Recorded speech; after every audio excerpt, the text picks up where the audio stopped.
What's going on, people? We are Tottenham TV. Spurs are cooking. England are into the last 16. It's just happy days right now. It's just happy days. How good was yesterday? Harry Kane just saved England from going out of the World Cup with an unbelievable goal. And then within, 10 minutes of the final whistle, whatever it is, we get the here we go from Tonali. Oh, man, that was an unbelievable, half an hour yesterday. The serotonin is going through my body. It was incredible, absolutely incredible. That feeling. As well.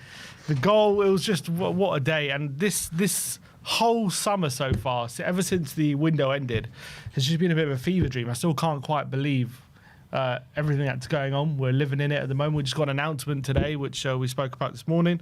It's just everything at the moment with Tottenham is just couldn't be more exciting. Couldn't be more exciting. And it's getting Spurs fans dreaming once again. You know, the negativity has been there for everyone to see the last couple of years. And I think Spurs fans are dreaming of what next season could be like, you know. SZY is saying Spurs ain't done yet. He promises us some more signings. There are more players linked to us. I mean, it's just it's never ending at this point. You know what I'm most excited for? For me, I'm most excited for just getting to talk about football again. Stop talking about ownerships and all this, and this one not underperforming, that one. Just talking about Tottenham on the pitch. I feel like the conversation has been so dominating, and rightly so, because they've been failing us time and time again. But, I love football for what happens on the pitch. That's why I watch the game. And I'm so sick of talking about we don't spend enough money, we're doing things wrong here and there. And seeing what I'm seeing at the moment, I'm just so excited to be getting excited about what we can do on the pitch again. And it feels like it's been ages. But even when we did talk about I know we won the Europa League and everything, and that was great. But week in, week out, it's just been such a slog, particularly last two seasons in the Premier League. So now De Zerbi's at the helm. We're getting players in. We're building a squad for him. Scary prospect. 1 game a week next year. It's good things to come, people. Good things to come. Let's get into a Tottenham update. There's a couple of bits and pieces to talk about. First up, let's talk about Ellie Krupi once again. Ellie Junior Krupi. Heard from Spurs says, what I will say is that yesterday, after SZY posted his news, I poked my source for information for some detail. Much like Fernandes, he is intrigued by the Tottenham project. Obviously, more talks to be held, but if the finances are right, it could really be a reality. Junior Krupi. And at the moment, it seems as though all finances are right with Tottenham. Doesn't matter how much you're demanding. And if they're not right, we'll make them right. We'll make them right, exactly. Let's see. I mean, if I'm Krupi, I think obviously if Tottenham are interested and they're willing to put the money down, and the other clubs that maybe historically he would have be chosen before the mark, maybe PSG or Arsenal or whatever, if they're not that seriously looking to spend that amount of money that Tottenham are willing to do, and we've seen with Bournemouth already. First of all, they've just signed a striker, or going to agree to fee already today for a striker. Iraola, who's the manager who brought him in, has gone. They're a kind of club who I know have Europe next season, but they are the kind of club who there is always kind of going to be a ceiling on Bournemouth, however good they do. If it feels like there's always going to be a model of losing your best players, reinvesting it, signing more players for cheap, and then selling them once they get better. So it kind of feels like it's always difficult to reach anywhere higher than maybe where they were last season. Not saying it's impossible, but very, very difficult. And you're looking at Tottenham. I understand 17th 2 seasons in a row, but you got De Zerbi at the helm. I think Krupi would love to play under him. You've got all these big signings. There's a different project coming. There's a different feeling around Tottenham going next season. And if I'm Krupi, I think I'm looking at that and thinking, I would like to be part of that. He probably sees a definite space for him in the team as well. He probably sees, I scored 13 goals last season. De Zerbi maybe could get me up, with get those numbers up in the Premier League as well, with how good he is with attackers. I think he would be super intrigued. I could 100% see Krupi coming to Spurs if we can get a deal done. Is there any coincidence that Bournemouth have just signed a striker? Maybe not. I think Bournemouth always have contingency plans, but they do have Krupi and Evan Nilsson. So you would think, do they actually need another striker? Maybe obviously they're going to be in Europe next season, and maybe they're obviously planning for that anyway. But they are a team that always does have a contingency plan. So I wouldn't be surprised if they're just getting ready in the eventuality, or the just in case Krupi was to leave, they got someone already ready and waiting right there. I think this guy would be absolutely perfect for us. Very versatile as well. Last season played predominantly, behind the striker. His favourite role is the striker, and also at Lorient before Bournemouth, he played a lot on the left wing. He played very, a large amount of minutes on the left wing. So to have those three roles filled by a top player, top finishing ability, really creative, so fast as well. This guy is going to go up there. This guy is going to be a world star later on in his career, I believe. Yeah, I wonder. I don't know if do I see him as a 9, or do I see him more? For me, he's more like, who I likened him to, more like a Julian Alvarez. That's like the kind of Julian Alvarez. Always, I felt look, could do it sometimes as a lone striker in certain games, but he always did his best work like behind Haaland, or in a front two up along like he does now alongside either a Griezmann or Sorloth or whoever it is. Like that's where he was doing his best work. I think that's kind of where I see Krupi as well. Would I want him as our kind of number 9 lone front man? I don't know if that's his role. So it'll be interesting to see what role we find him. But whatever it is, he's worth having because he's absolute mustard. I think it will be his role. I think the more and more he gets acclimatised to the English league, I mean, the way he took to it last year was just insane. And you're right. His best performance did come just playing off Evan Nilsson. But I think the more and more he gets used to the physicality of this league, the more and more he'll enjoy and flourish playing in the number 9 position as well. So he's a player that, give him time, I think he could do all 3 of those roles to a really high standard. Yeah. I'm saying that in the near future, like for next season, while he's still quite young, he still needs to. I'm not saying physically he's bad or anything like that. I'm just saying he's not like massively physically. You don't have to be, I guess, to be he number 9. automatically comes as the best finisher at the club By far. And he's just got so much quality. He's already showing that he's hard to deal with as well. He's a hard worker. Coming from Bournemouth, he's not going to be. It's not going to be new to him. Like pressing from the front and like going in on defenders and being really intense as well. So that's also a massive plus. So I think this is a no-brainer. Yeah, and De Zerbi will take his game up leaps and bounds as well, as much as Iraola did. Who's under very good coach in Iraola. And the next step will be De Zerbi, hopefully. And he will just take his games on leaps and bounds, won't he? He absolutely will. And also, as I've said before, while we've got like Maddison kind of recovering, we've got Xavi out, we've got Decky, we don't know what's going on. Like we could do with another option, like a really good attacking option, like potentially in the number 10 behind a striker for the meantime, while we sort that out, so you can help out in that role as well. Obviously up front we need, I think in certain games, where there's going to be space to play in, he would be absolutely phenomenal in those kind of games. And then off the left, I think if we're struggling to break teams down and like he needs to go somewhere to find some extra space, him cutting inside and like finding those shots from difficult angles, I think he can do that as well. So I think he's quality. He is 20. So he is still quite young, and what we know of young players is they can be sometimes inconsistent. They can, go through ups and downs. So we do have to be a bit wary of that. I mean, asking him to come in and immediately be a 20, 30 goal a season player, I think we'd have to temper expectation. I'm not saying he's going to come in and flop, but I'm saying he's got unbelievable quality. I'm not saying he can't come in and get 20 goals. I'm just saying we do have to be wary. He is a young player, and that can happen. You can go through ups and downs, but he's just worth investing in my opinion. I agree, but it'll be interesting to see where Spurs actually see him, because I've seen the reports from Miguel Delaney yesterday saying Spurs looking for a left forward, and he's at the top of our list. And I just don't think like he should be categorised as a left forward, because I think the every minute that he played last season for Bournemouth was all centrally. So it makes no sense to me that if we were to he would be our kind of left winger that we bring in. That doesn't make sense. I mean, those are two different things. Left winger and left forward are two different things. So it's true, but he could be a left forward, but not really a left winger. But the way that, the system that we've seen from De Zerbi don't play with a left forward, it plays with a left winger. Correct. I wouldn't expect him to be. He would be in competition with Solanke and helping out with Maddison and Xavi as well, and Gallagher in that kind of role for the time being. When he says left forward, I think he means left winger. Yeah. That's what I think he means. Probably. But where do they see Krupi? Like, if we sign Krupi, does that mean we're not going to sign a striker? Is he going to be the striker signing? I would say probably. I would say probably because I think him and Solanke, they offer two different things. They offer good balance.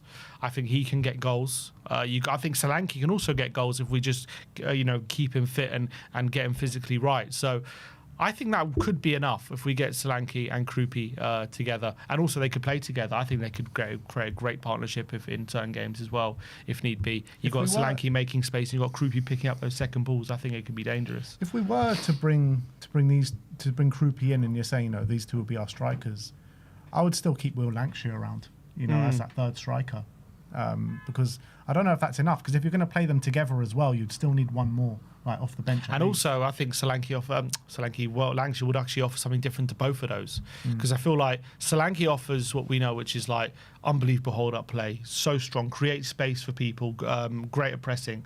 Krupi offers unbelievable finishing, great technical ability, ability to play in between the lines. But then what Lancashire offers is just someone who just sniffs out the goals, a real poacher, someone with physicality like he does, big, strong guy. But if you need a goal, 15 minutes to go, you could throw Lancashire on, swing the ball in, and he can just sniff out those opportunities. Now, obviously, we don't know if he's good enough to do that in the Premier League. That would have to be seen. But I think it's worth taking a punt on, to be fair. I agree. Next up, we're going to talk about the left winger position. The next name on the list is Antonio Nusa, which is really interesting because, we spoke about him the other day saying, why don't Spurs look at Antonio Nusa? There was a report from, I think it was Sky Sports Germany, I believe it was, or Philipp Heinz. Is he Sky Sports Germany?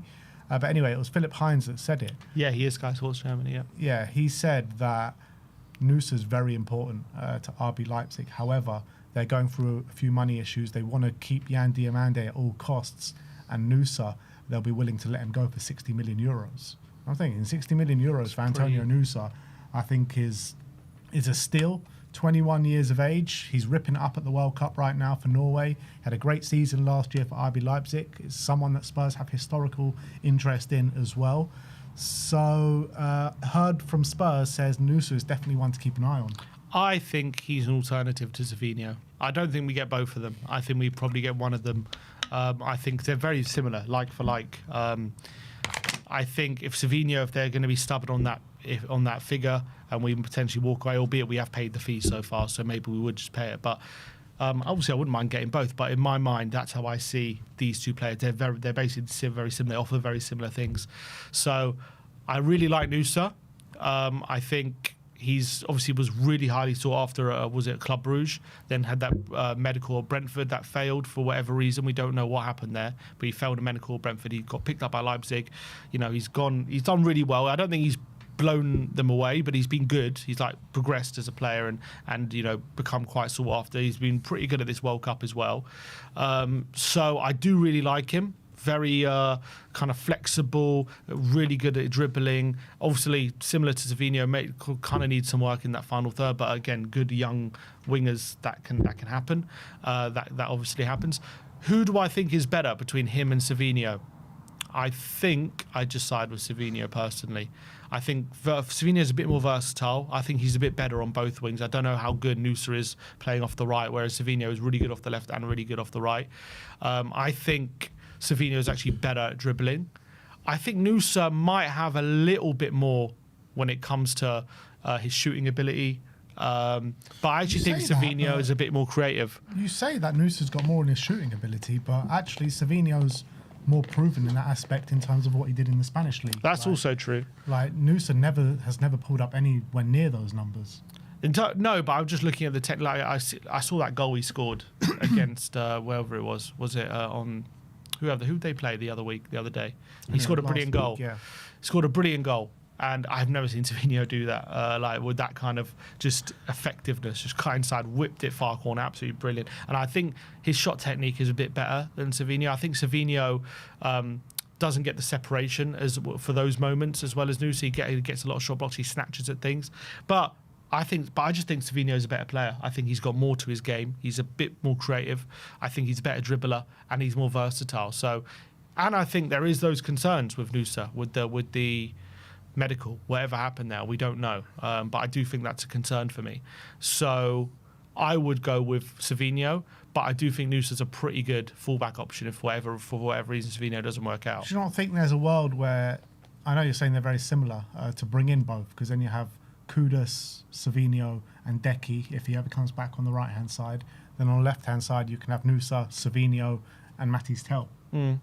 Again, I do think we need two. I would assume if we're going for two, we might go for someone with a bit who can just pull a rabbit out of the hat, you know, someone who has something like Liao with a better work rate kind of thing, like or a Rashford, someone who we know is a bit more efficient when it comes to in front of goal scoring kind of winger, a forward basically, a wing forward kind of player. Maybe Krupi could fill that in if we're going for him. But I mean, we could go for Nusa and Savino. I wouldn't say no to that. I think that would obviously fill up the wing positions. But in my mind, Nusa would be an alternative to Savino rather than as well as. And last but not least, we'll talk about Lucas Bergvall. There's been a report on Sky Sports saying that Tottenham have told Lucas Bergvall he is not leaving Spurs.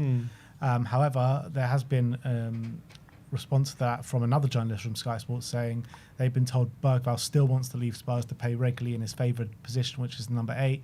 Forest are very interested in a deal and expect the fee to be around 45 million plus a sell-on. So I guess, do you not think like this is just coming out saying just to drive the price up a little bit? You know, Spurs saying he's not for sale, telling Bergvall he's not for sale, all this. I feel he is going to leave this summer. Yeah, I mean, the reality is if he keeps pushing for it, it's only going to go one way. We can only do so much. And we've obviously done a good deal with Vuskovic, 20% sell on, and with a first refusal, that kind of stuff. If we could get similar add-ons, I mean, I don't know if Marinakis will play ball as much as the Brighton chairman did, but if we can get a similar deal with Bergvall, you know, 50 to 60 million, sell-on clause, maybe a first refusal to buy back, I think we'd be much more open. But right now, of course, the price isn't right for us. We actually do want to keep him. So the stance would be, we're not selling him. He's staying with us. And I think, you know, because I think at the end of the day, I think we would, by the end of the window, I do think we want him in the squad. I think that would be preferable. But if he really is pushing to leave, and obviously we are spending a lot, and we could do with a bit of money coming in anyway, not to say that we want it for Bergvall, but we could do with sales, I think there will be some movement there. I agree. If we had midfield options of Tonali, Fernandes, Bergvall, Gray, and Bentancur, and Gallagher, yeah, I guess you know you do have to sell. I mean, the thing not is, even including Sarr. Sarr's still here. He's obviously going to go. Yeah, Sarr. I'm saying Sarr is probably going to go. I see Gallagher as more of a 10 right now in terms of you're looking at the makeup of the squad and where the gaps are, and you know, De Zerbi likes a nice little pressing number 10, so Gallagher fills that role. So let's just talk about the other 5 midfielders that are going to play in the 6 and the 8, whatever you want to call them. So is it too much to have those 5 players, or can all these players end this season happy with the amount of minutes? I think there will be fight for minutes. It'll be difficult. I don't know if everyone will be happy. I think there's got to be an understanding that right now we've got no Europe, and there's got to be a real battle to get into the team. Obviously, we've been historically ravaged with injuries. So even if we have half the injuries that we've had over the last 2 seasons, there'll be plenty of minutes. Yeah. There'll be plenty of minutes. But obviously, if we're assuming that we're getting over these injury problems, then look, regardless, there will be injuries anyway. Regardless, it doesn't matter how bad they are. There's going to be injuries during the season, so they will get minutes. But whether they're going to get enough minutes to like for Gray's example, to really develop into the player that he really wants to be, all those kind of stuff, it's going to be difficult. But maybe if there's an understanding, if we get into Europe next season and all of a sudden there's going to be a hell of a lot of minutes to go around, maybe that can be a driving factor. But it's a tough sell, especially for someone like Bergvall, who didn't have. I think Gray's a bit different because he was played a lot last season, obviously before De Zerbi came in, so he did get a lot of minutes. So if he had a season next season where it's a bit less, maybe he wouldn't be as unhappy with the view of getting Champions League. But Bergvall's already had a season, right, where he's not had a lot of minutes. So to have 2 of those in a row, even with the view of having a European season the next season, that's a tough sell for someone like Bergvall.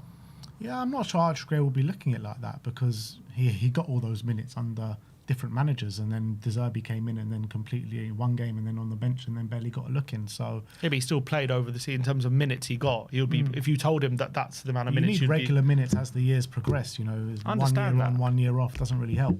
No, but he's had 2 years where he's had. If you are told Gray over this 2 year period you're going to get this amount of minutes, he'd be probably delighted when he signed. Yeah, you know what I mean? But I mean that surely was the plan for Gray when we signed him. That's probably why one of the reasons why he joined us. We paid 40 million for him, Correct. for God's sake. So I don't know. I don't think any of these players will be happy for for what Bergvall went through last season. Like if Gray goes through that next season, I don't think he'll be happy. I don't think he'll be happy, but the view is. But my point is, he might not be happy for that year, but then next season we're going to have European football, so there'll be plenty of minutes. Yeah. Right now, Bergvall's just had that season, and now we ask him to have another season with the view that's a bit much. That's what like if Gray had a season where he's not playing as much. My point is he going to then ask to leave just off the back of that one season, right? If we were in Europe this season, I don't think Bergvall asks to leave because I think he knows he's going to get minutes. But because we're not in Europe, he can't have a second season just like that. That's my point. I get it. Yeah, you might have a point there, but if it was up to me and all these players want to stay and blah blah blah, I'll tell Bentancur out of Bergvall, Gray, and Bentancur. I know Bentancur is probably the better player right now out of all three, but these two guys have got a big future. They really do.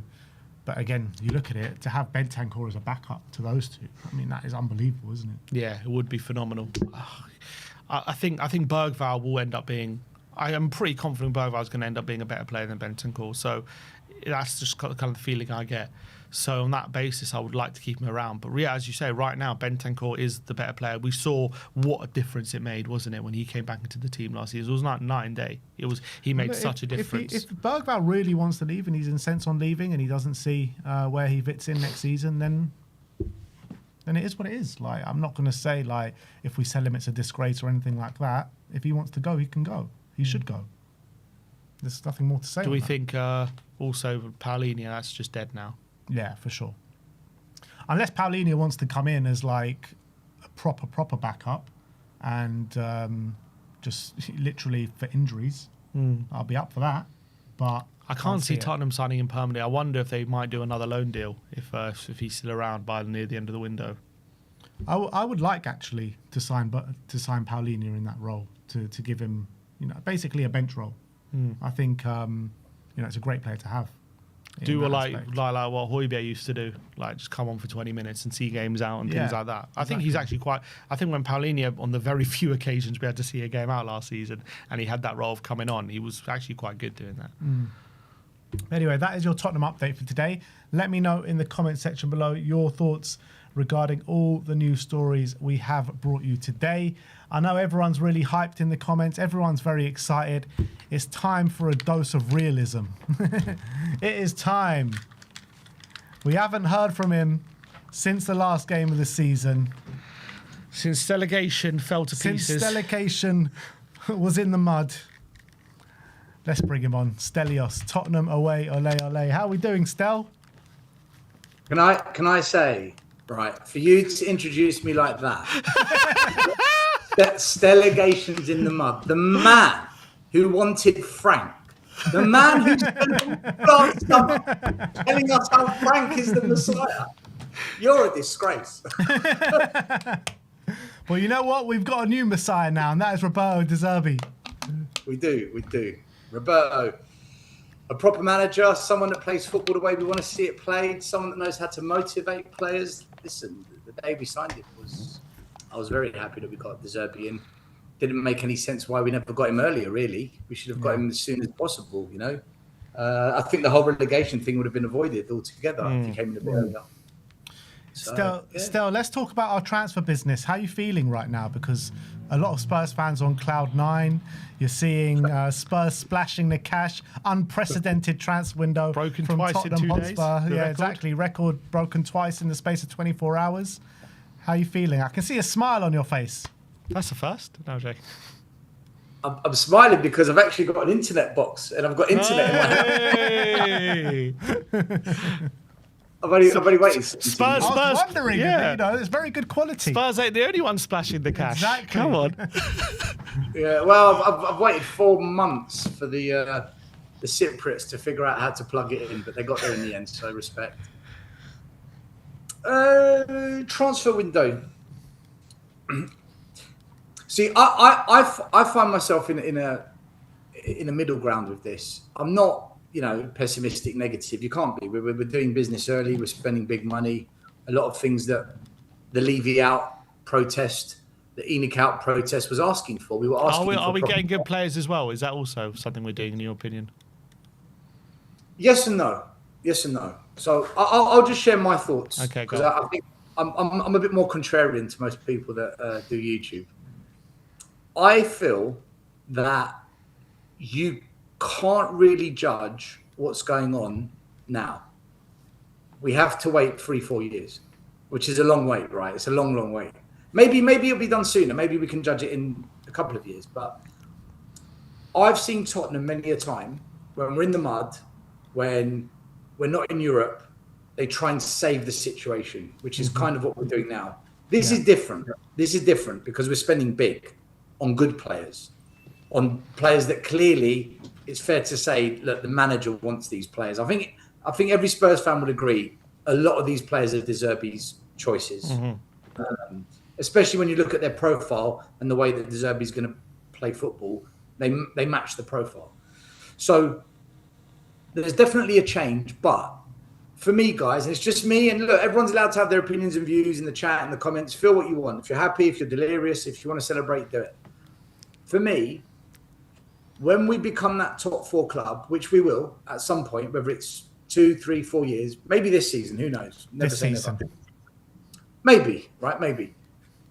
If once we get top 4, and maybe we come third, just maybe we come second, like we did with Poch. When we get back to that Poch place of where we were regarded as one of the proper big 6, we were always top 4. We were getting to Champions League finals, semi-finals of domestic cups, just falling short of winning league titles. When we get back to there, which is where I think we will get to at some point, it's what Enoch does then. That's the moment I will say things have changed. Because if they go big when we just fall short and they strike when the iron is hot and Tottenham are actually a top club again, then I'll say, right, they mean business. They actually mean business. Because that's the only way I'm going to know if they're doing this just to get back in the top 4 and get top 4 income, or if they're doing this because they actually want to win the biggest trophies that a football club can win. I saw Liverpool with Klopp do it. They fell short. They kept coming second, getting to finals, and then they just went and bought 2 outstanding players, Alisson and Van Dijk, and the rest is history. We saw Arsenal coming second, getting to semi-finals. And, everyone's thinking, right, Arteta's out. He spent £1 billion. What did Arsenal do? Right, let's get Gyökeres, let's get Eze, let's get Zubamendi, let's get Hincapié. And they went and won the league. The reason Liverpool and Arsenal won the league is because when they got to that striking distance, they both went big. I can't answer that question until we get to that place. I do think we are going to get to that place, though. I do think Tottenham will get to that place where we're challenging for the league, where we're top 4. If we go big then I'll get excited, because then I'll know this is truly different. Because I saw Poch get top 4 every season practically. I saw Conte get us back into the top 4. I saw Ange Postecoglou get us top 4 through the back door, winning the Europa Cup. We got Champions League. None of those times did we go big. I need to see us go big when that happens, if that makes sense. I understand that's fair enough, and until we get there, we won't know. But that even getting back to that place is a far cry from where we were last season, isn't it? You were saying, let's not be around the bush. You were saying you want us to get relegated. Not want us. You'd be happy to see us get relegated to change the approach of the board. So that's where your head was at a month ago or whatever, 6 weeks ago, and now you're saying you're confident we can get back to being a top 4 club. Is that not a massive change in your perspective on how the club is being run? When De Zerbi came in, I said if he keeps us up, he will get us back into that European place. I never doubted his ability to do it. I didn't think he'd be back straight away. I never thought he'd get this kind of backing from day one, which he has. I never thought that would happen, so I got that one wrong. Fair enough. My whole thing behind this delegation was enough was enough. Like, I was past breaking point. There was two schools of thought. There were those like me, or maybe just me, who said just relegate this club. You and all the Stelegites. The Stelegation army. The only a catastrophic, financial, painful episode is the only way ENIC will ever change. They will never change unless all hell is brought on them, and relegation will do that. Then there was another school of thought that said being so close to relegation, one game away, the last game of the season, that's going to be the kind of scare that's going to kick them into gear. So it was two methods, either relegation or almost getting relegated. My method so far is proving to be the wrong one, but I won't know until 3-4 years' time, like I explained. And those that said that almost getting relegated, that method is proving to be the right one. But the school of thought was the same. Whichever side of the fence you sat on, the argument was we need a major scare for them to fix up. I went for the extreme scare. Others went for a pretty scary one, but not extreme. But the school of thought was the same. It was, we need a seismic fear to be installed in the board for them to actually say, right, we can't do this anymore.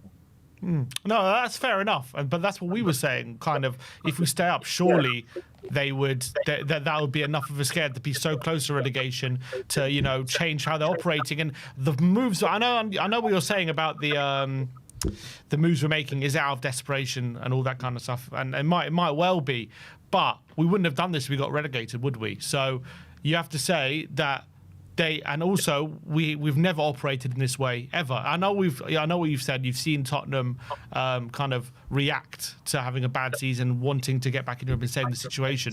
But breaking your transfer record twice in 2 days, 6 signings since before the 2nd of July, like that is. And also, not just that, you know, beating the likes of City and Man United to big signings, competing with them and muscling them financially, that is something that's unprecedented, isn't it, for Tottenham? It just goes to show how much money we've wasted in the past, you know? Yeah. I've never been, Tim, I've never been one of these people. If you listen back to everything I've said, I've never been one of these people that says, we need to spend more, we don't spend enough money. My argument's always been, we spend money badly. Like really badly. Archie Gray's generational. Solanke fixes the press. Richarlison's a good option. I've never got on board with this. I've always felt that a lot of these players just aren't good enough. They shouldn't be at the football club. For me, what we're doing now is it looks like we're signing players that actually suits the manager and the way he wants to play. And the one thing that we've done that we've never done before, I've never seen Tottenham do this. Every single signing has got one thing in common. I don't know if you've noticed. They've all got one thing in common. Even the Dubravkas and the Ben Davies. They've all got Premier League experience.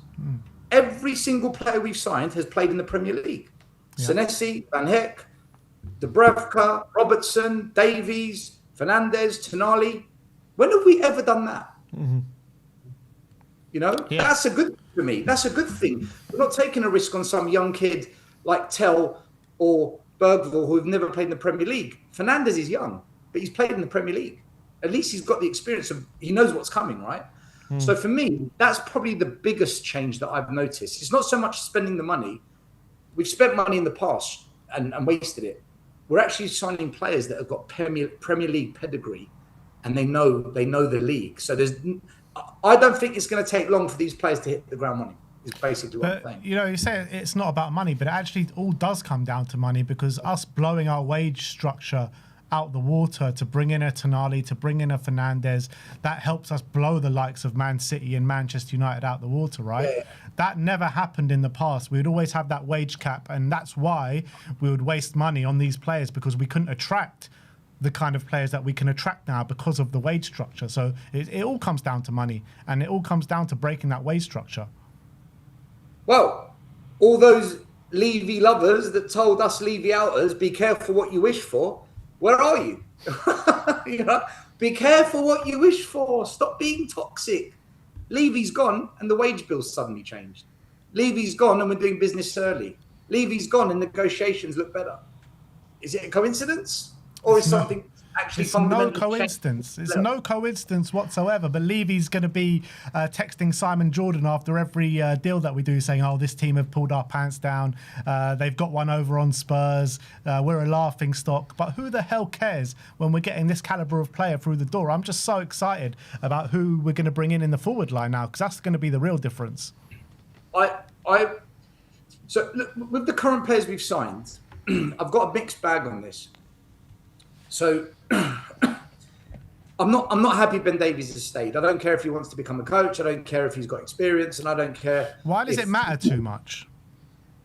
Because my thinking is, if this is a 5-year project, like it genuinely is a project, De Zerbi's here to see this one out, then I would rather now start giving those extra places in the depths of the squad to academy players to slowly integrate them into this project rather than stealing a place for Ben Davies. I'm totally against it. We've already got enough wing backs, centre backs, all sorts at the club. Let's give one or two of these academy kids a chance at this football club rather than allowing Ben Davies to take that place. With Robertson, I'm 50-50 on him because his stats have fallen off a cliff the last 2 years. I'm just not sure about him. I'll wait and see, though. Let's see how the season goes. Senesi, I think that's a top signing. There's so much positive about him. I think he's going to be the ideal player with experience and of a mature age that's going to help this team.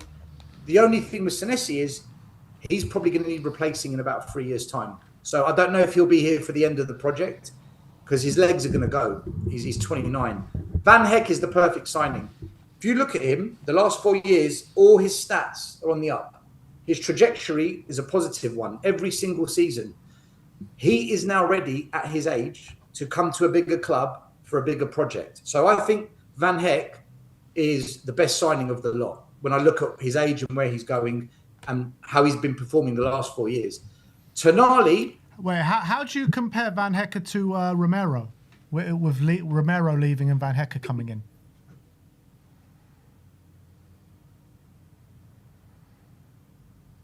Listen, I like Romero. A lot of fans don't like him. I like Romero. I want him to stay at the club. I think he'd be good under De Zerbi. But the reality is, I don't think Romero wants to be here. I don't think Romero wants to be at Tottenham. I think Romero, he wants out. He wants something different.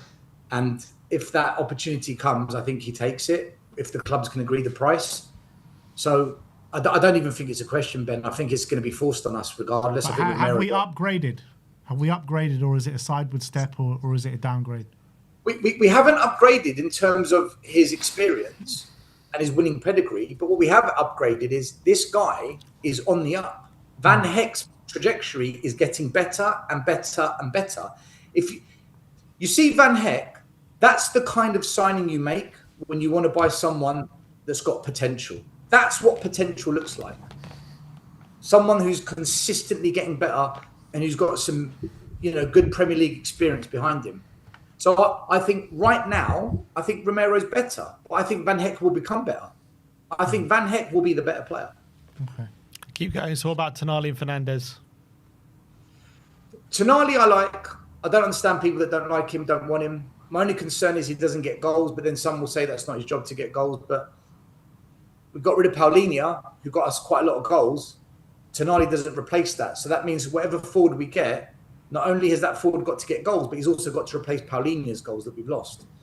But let's see what happens with the forwards we sign. But overall, Tonali, yeah, he's a progressive football player. He's someone that conducts the midfield. He's the one that will push us up the field. So in an attacking team that De Zerbi's going to be, yeah, Tonali all day long. I know there's a few people out there that have dismissed him. I don't get it. I think Tonali's going to be a top signing for Tottenham Hotspur. My only concern is we've signed two midfielders that don't get goals.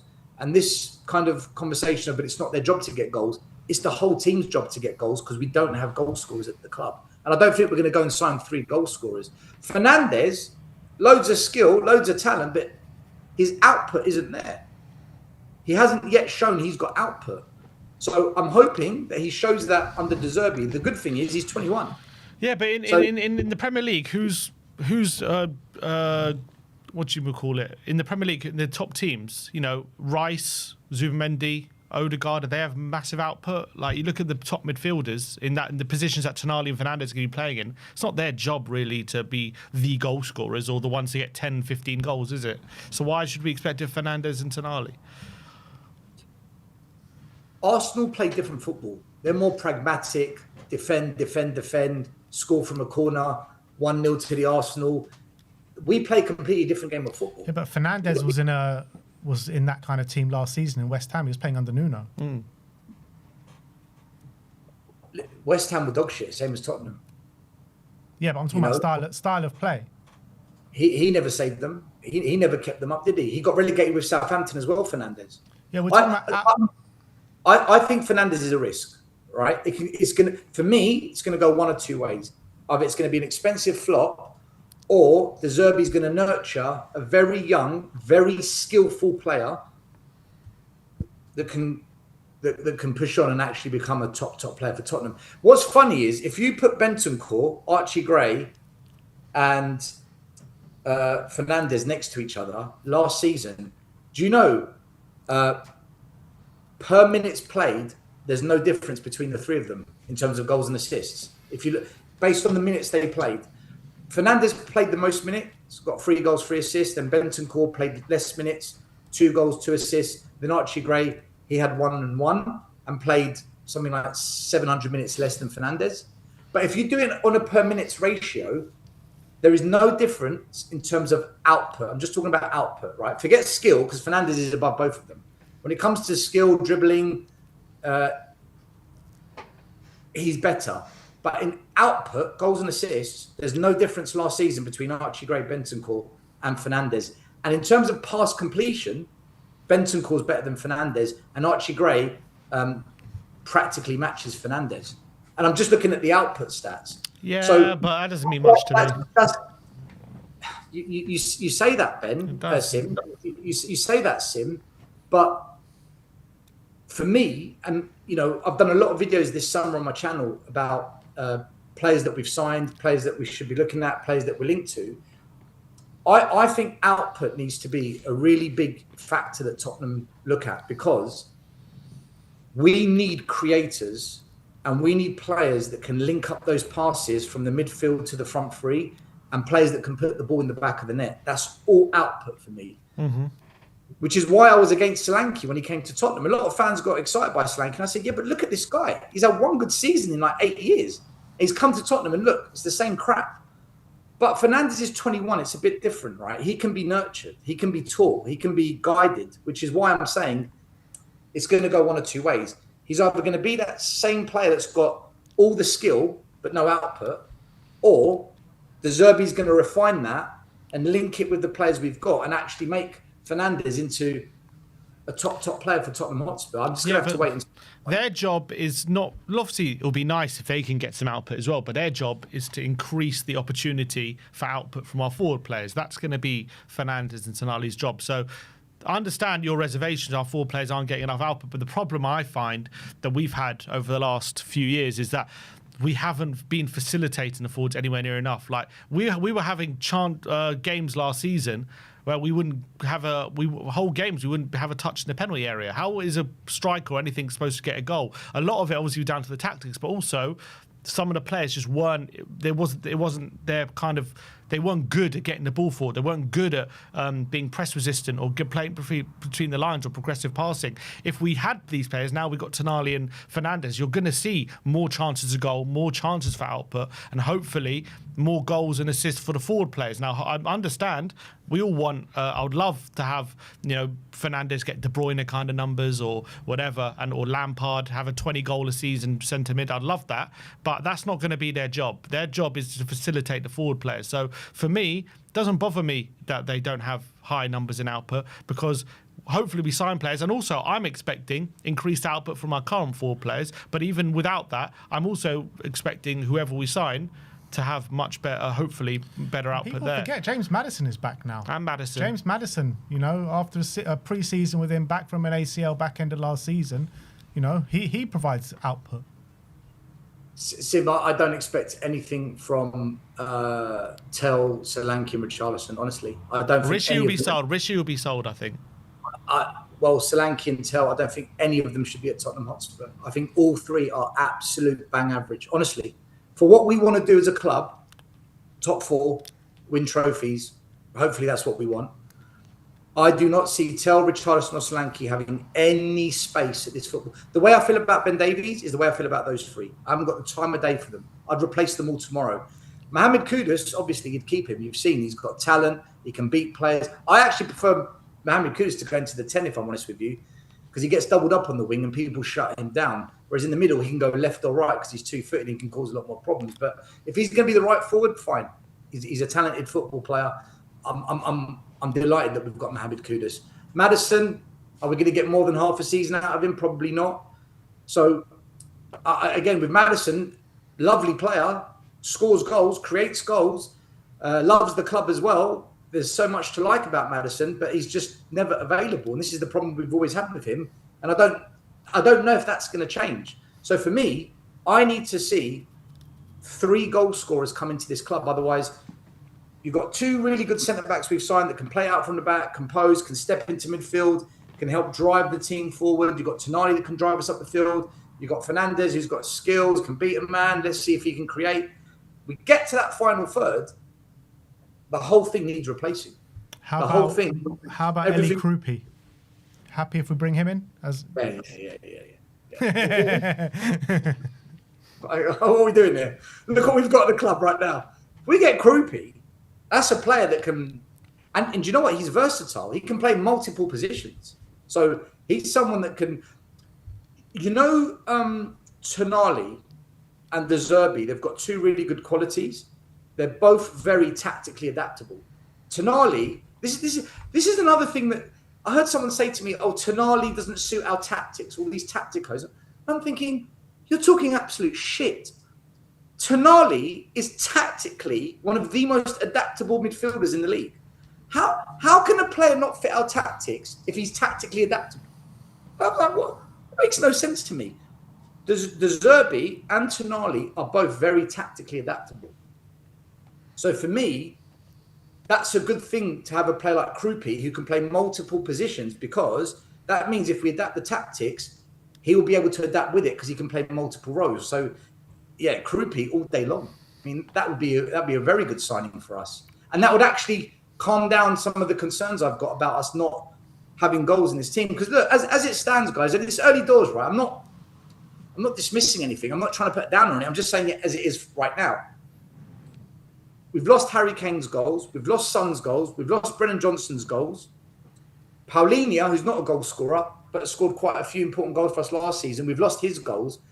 We've got to replace these goals. I think we need to sign 50 goals. I don't care where they come from. The goalkeeper, the subs, the left winger. I don't care where they come from. We need to find 50 goals if we're going to get into top 4. If you think we can get top 4 next year, we've got to find 50 goals. Maybe how many goals of the 50 does Krupi bring? I don't know. So how can you say you need to sign 50 goals? Like Krupi, Nusa, Savinho, these are the guys on the list right now. If you sign a striker that gets 20 goals, and then you sign 2 wingers that get you 10 goals each, that's 40. And then if we can get another 10 from Kudus, Simmons when he comes back, Maddison, couple from Fernandez. Also, are you not failing to take into account what just playing more De Zerbi ball, which we haven't seen really, because he had to play kind of a half of whatever you want to call it, kind of style in those 7 games just to keep us up. We saw when we had Ange, for especially our first season, we had 1 game a week, all the players seemed to, it was like Richarlison was scoring, Brennan was scoring, obviously we had Son scoring. So like, obviously, I'm with you. We need goal scorers. No. But listen to what I'm saying. I'm with you. I want more. I want Krupi. I want more goal scorers. But do you not think that just playing more De Zerbi ball, more an attacking style, we will get naturally a bit more output out of these attackers than we were seeing last season? Yeah, we should get more, but at the same time, guys, I just don't think they're good enough. we'll create more chances. Absolutely, That's what I'm saying. We'll get more shots away. There's no doubt. You're right. I do agree with you, Sim. I just feel that what's happening in this window, right? It's taken everyone by storm. Like no one saw this coming. Like rival fans, our fans, no one saw this coming. And from being 17th, it's now we can get top four. We can get top four. It's like, hold on a minute, hold on. Whoa. Some are saying we can win the league still. This is when I. He was right. Delegation was right. Now it's turned all Tottenham fans into overdrive. Should have relegated us. I'll tell you what. I just. All feel, I'm saying, still, Leicester the year before they won it, same points, same goal difference. Who says we can't do it?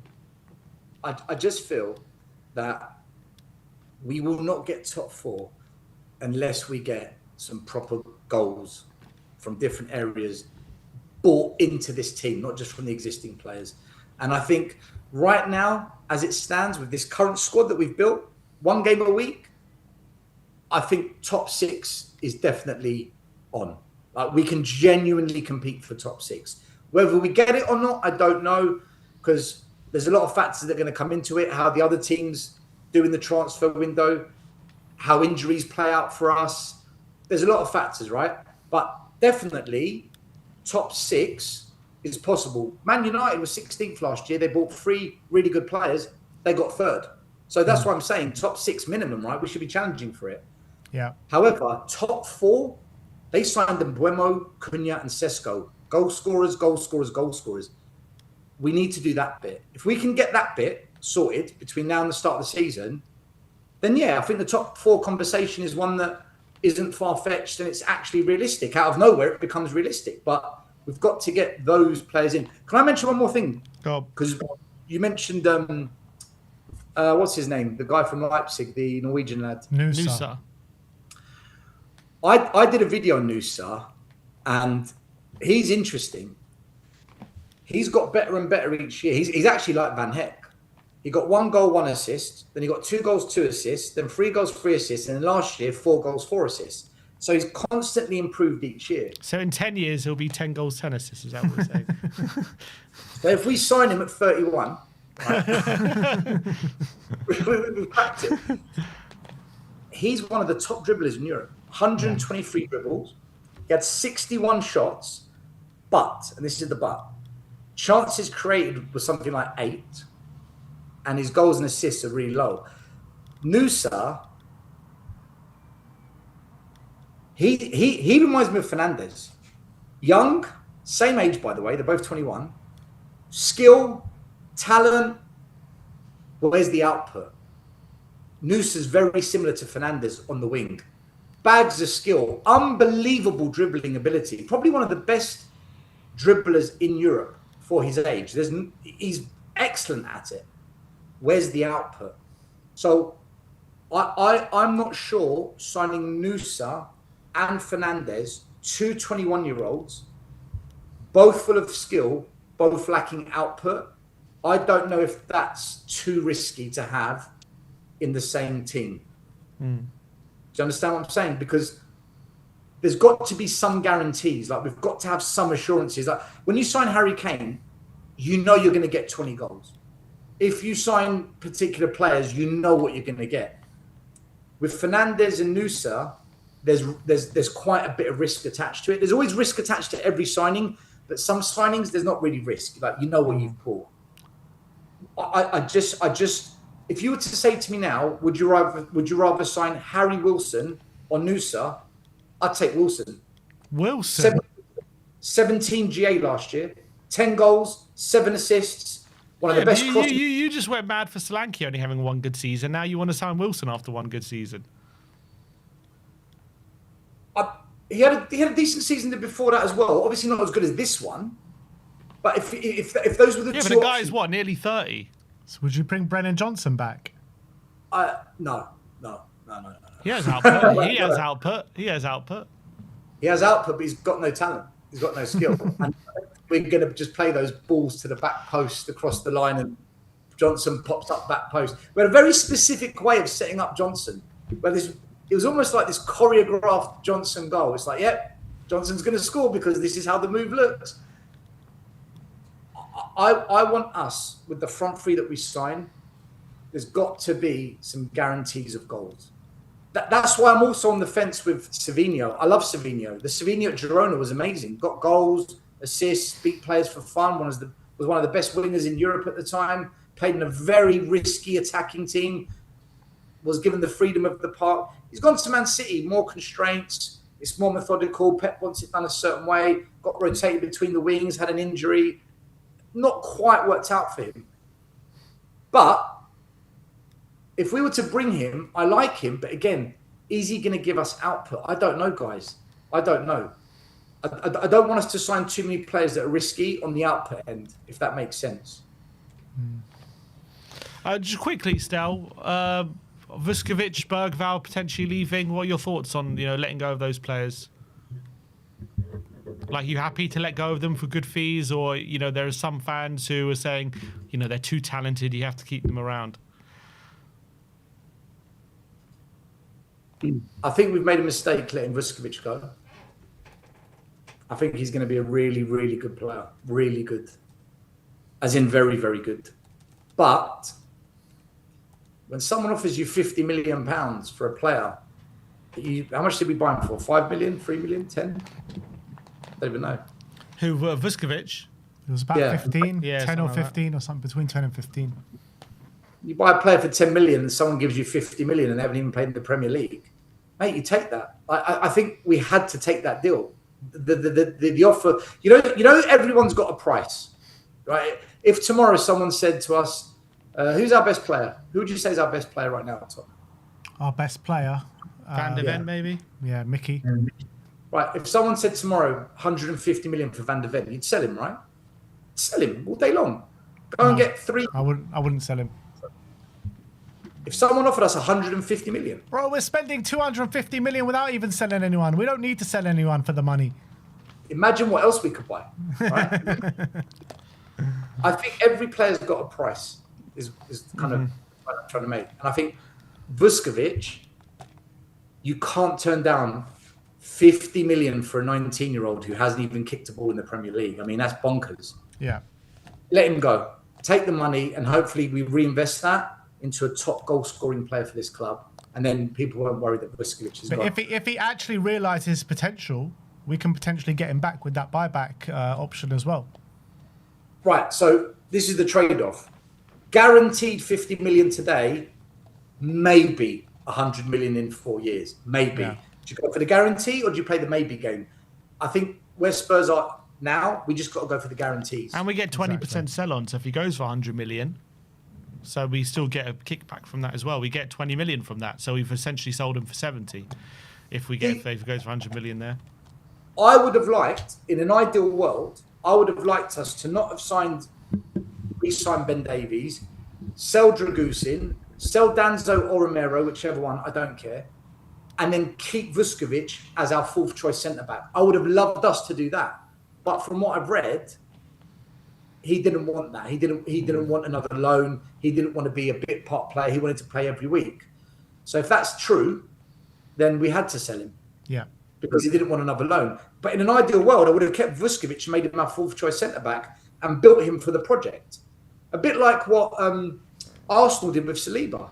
They brought in Saliba. For 2 years, he went on loan, came back, and they made him the first choice centre-back. And then look, they won the league. He's one of the top centre-backs in world football now. So I think we should have done that with Vuskovic. But the difference is Vuskovic just didn't believe he was going to get a starting place at Tottenham. Yeah. And when you're signing and you're signing Senesi, if you're Vuskovic, you're thinking, what am I doing at Tottenham? And it's the same thing for Bergvall as well. You know, we've just signed 2 midfielders, Conor Gallagher in January as well. Like, Bergvall must be feeling exactly the same. But Bergvall, we have to sell. We've completely fucked him up. We've messed him up. We've done him wrong. When he came to Spurs, I watched him pre-season under Ange, when Ange first came. The way he was linking up the ball in the final third, some of his one-touch football, there's a reason I think Barcelona wanted him. I thought this is a really good young player here. I like this. I like what I see. And then through the absolute mess that we got into in that second season of Ange with the injuries, the kids being thrown in the deep end, and refusing to change tactics. And then last year under Frank, which was shambolic, and then Tudor, which was the worst of all. I think in that 2-year cycle, at a very crucial age of where he's breaking from youth football into men's football, I've always spoken about how that's the hardest bridge to cross, and we've got to get the development right there. We fucked it with him. And it's not just him. You could say Archie Gray and others. We completely mismanaged him. Archie Bergvall has had 4 managers in 2 years. How on earth do you develop a young player like that? It's true. Four different philosophies, 4 different styles of play, 4 different choice of starting 11. With Bergvall, we have to sell him because we've messed him up. We've got it completely. We mismanaged him, guys. Same with Archie Gray. Same with. You could even maybe say Odebert and Tell. I'll give them a bit of leeway. I'll make it fair. Souza. Well, no, Souza came towards the end of the cycle. So. Haven't even heard Souza's name mentioned. I know. He's going to go out alone. He's going to go out alone. Name one young player we've signed in the last 2-3 years that's actually turned out to be really good. Like really stand out and like what a really good signing you've turned out to. I can't think of any.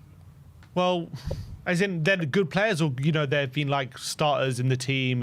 Spent like. I guess Mickey was fairly young when we signed him. Yeah, 22 was he?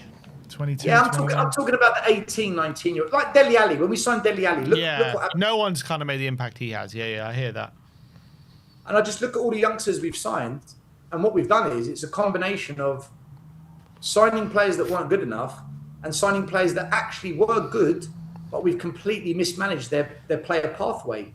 I think the thing is, Bergvall and Gray have done well, but Dele Alli came into like a functioning system and a functioning team under a long-term project with a long-term manager. Like it's completely different, isn't it? They both won our Player of the Years, but we've been 17th twice. Yeah, but Ben, like this is like we agree. This is what I mean. We've mismanaged their process. Like the mess that we got into as a club is the worst environment to be trying to nurture a young player. Really, what you want is a functioning team that's got something about them that a young player can come in and out, and eventually just stay there for a bit longer and maybe cement a place, which is kind of what we had under Redknapp's, under Poch's. It's currently, if you're a young player, go to Arsenal, go to Man City.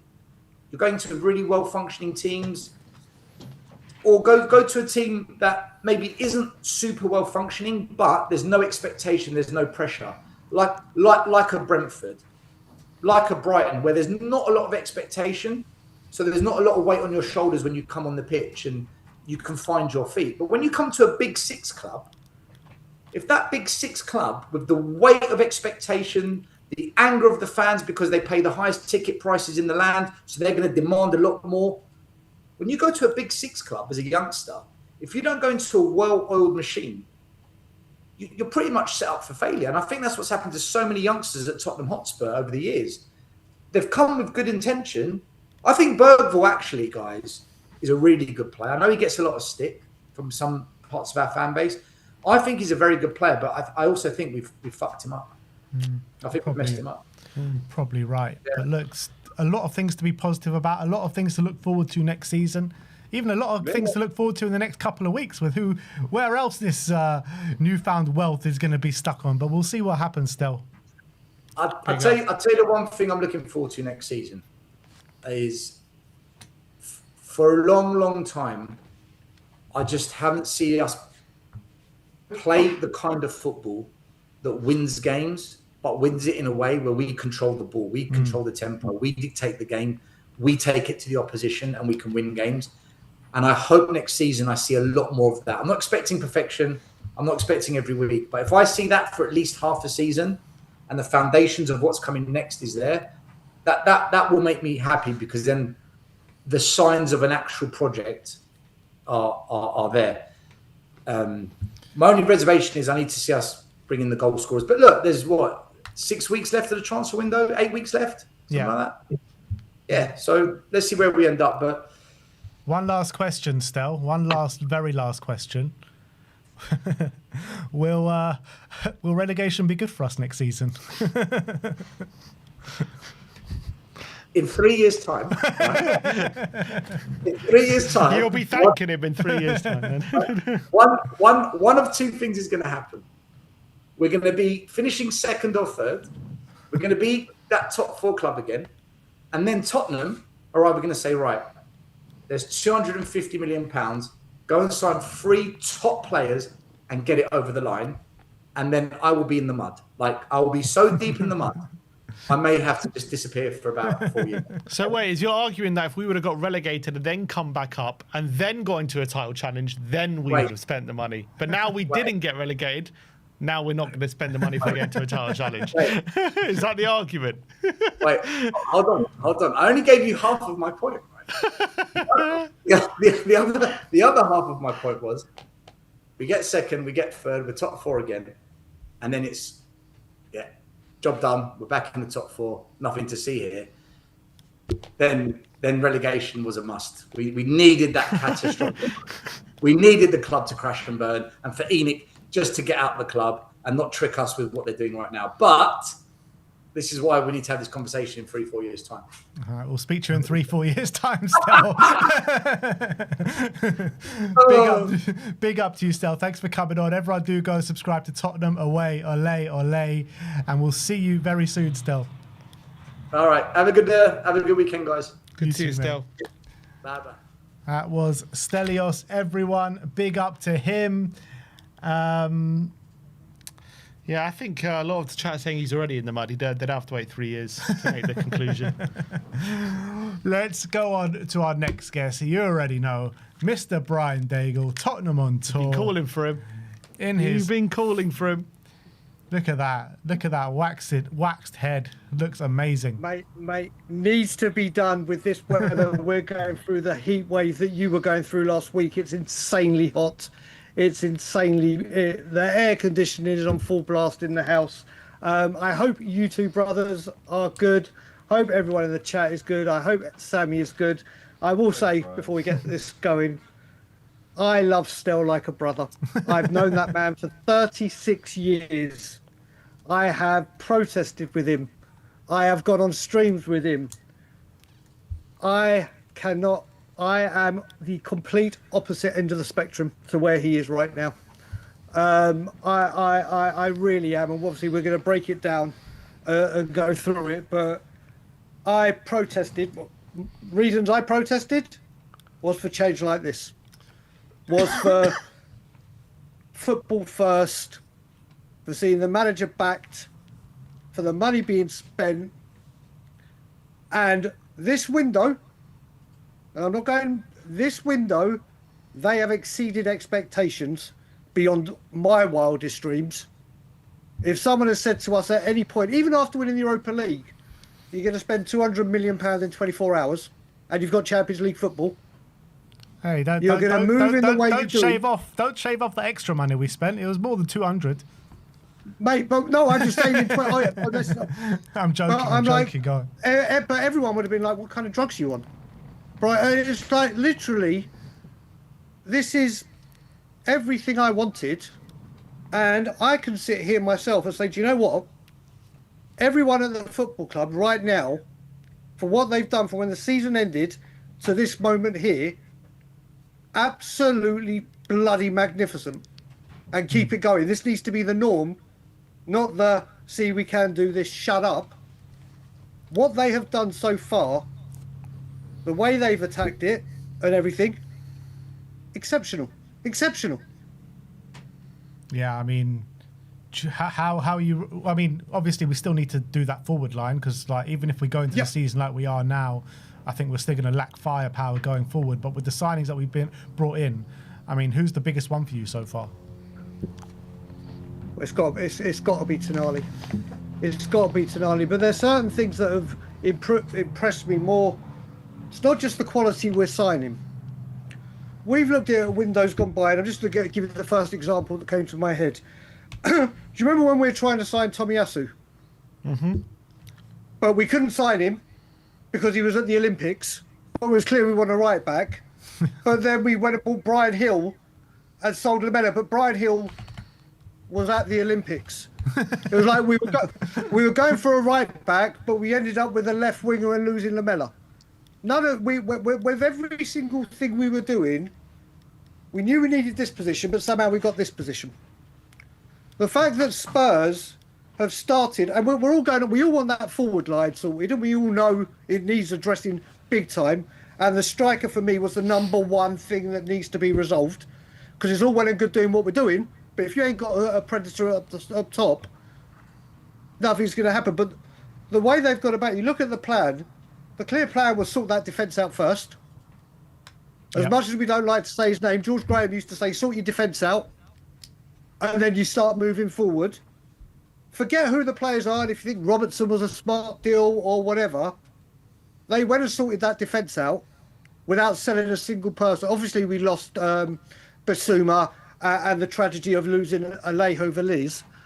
But Spurs have got their shopping in. So if a Romero goes and a Vuskovic, which we'll talk about as we get there, all our shopping was done. It weren't being left short like Ericsson. Oh my God, we need to. Then it's clearly been right. Let's sort the midfield out, which they've addressed. It's the 2nd of July. It's the 2nd of July.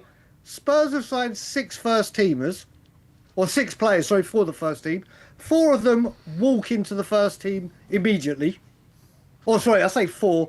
Van Hecker and Senesi, they are good enough to be first team, but obviously, if Romero's still here, Van de Ven, we know there. Robertson, will he be a big part? Will he not? But that's left-back cover. We've got to sort the midfield out. And until we sold Vuskovic, we got told, we used to get told we need to buy to sell. Sorry, sell to buy. Mm-hmm. So we're sorting out that midfield. And now Spurs, they've got 2 months to attack that front line. Do I think deals are going on? So they've done this without selling players, making sure our house is in order before we start letting go. And apart from, obviously, a deal came in too good to turn down for Vuskovic. We've wanted to see a plan going forward, as in a strategy behind the transfers and the reasons behind it. And we're getting it. And what I will say, Daniel Levy, I'm loving having my pants pulled down. I'll have them pulled down morning, noon and night. Morning, noon and night. Because we are doing things that we've never done before, and it's what everyone has wanted us to do. Well, what do you think about Levy, or maybe even some fans who've been saying Tottenham are naive in this window? They're getting fleeced. They're overpaying massively for all these players. You know, they're overpaying is eventually going to come back to bite you. Man United have overpaid for many players before, and it's left them in big debt, and that's maybe, you know, some of where their problems have led. So what do you think of some fans? It's not Tottenham fans, but there's many rival fans saying, you know, Tottenham are just overpaying way too much in this market. Do you know? I think where we are now is where we've been so far down this, let's buy for the future. It's always for the future, never for the now. Always the future, never for the now. Ben, I'm so happy this question's come up, because I've been quoting a show you and I did on this channel this week. Who was it that you quoted that said you'd rather pay 20 or whatever it is over the odds for the player you actually want? Paratici. There you go, yeah. Paratici. And God bless that. What he has said there about paying over the odds for the player the manager actually wants, rather than going cheap and going young and having to... Prime example, we sold Carl Walker for 50 million, the best right back in our Premier League history, and then we spent over 130 million on 4 right backs until we got Porro. Yeah. So if you're saying, would I rather spend 20... Would I rather get 4 or 5 alternatives and waste and actually be in debt 80 million over a deal, or pay 20 million? And you've got to remember, if Spurs do get European football, if Spurs do start acting serious, they make that money back in a heartbeat. Shirt sales, sponsors who are going to be there. Mate, if we have to overpay, and you remember, we're coming from a place of 2 17th place positions. We used to moan so many times that we lost out on players because of wages. But now Spurs are prepared to pay the wages. We're saying we're paying too much. You can't. We are such a strange breed of supporters. I've said it, if Spurs fans all agree on the same thing, we all explode. there will be no Tottenham. Two Because Spurs you fans, can't- Two Spurs fans, three opinions. Exactly, mate. This is the thing. I just don't get. No, but I'm saying mate, it's if we mainly have to- rival fans, really. It's not really Tottenham fans saying it. Oh, It's the mainly rival fans, mate. yeah. Do you know what? And you got, Especially and you the got, Villa and you got, Newcastle. and you got Levy saying it to Simon Jordan. I'm sure he's texting him every day. Do you know what? Isn't it amazing what happens when you put the football first as the winner, not the negotiations? Isn't it funny when Conte gets £150 million and only signed 7 players, all which were pretty much disasters, and we still have 50 million left?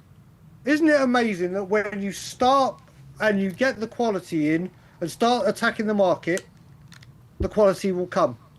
Don't get me wrong, and I've always said this part, where Levy has taken this football club commercially and financially, every single credit in the world goes to what he did. But he did it to get us in a position to attack the market. He could have done this. He could have paid the little extra for Gibbs White. He could have got Eze over the line quicker.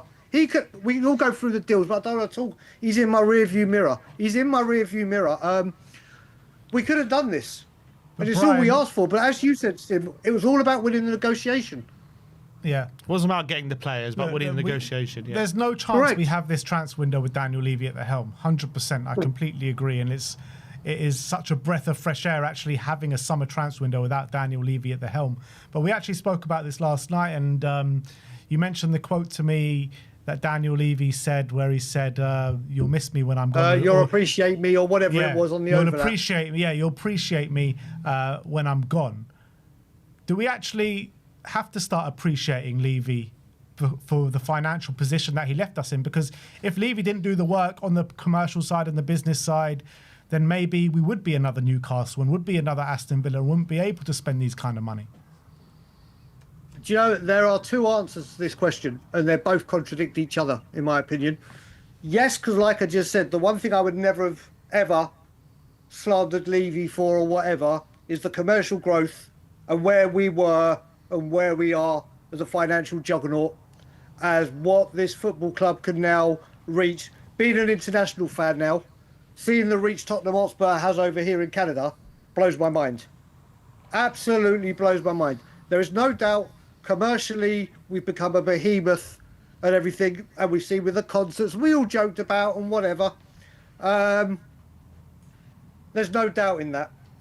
But he's also the guy that said we need to move into this stadium to get Champions League football and attract the top players and pay the top wages.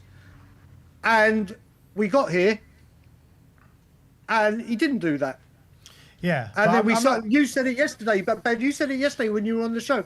You said we heard about these meetings that we were having with the directors of football, and then they never came, and these players.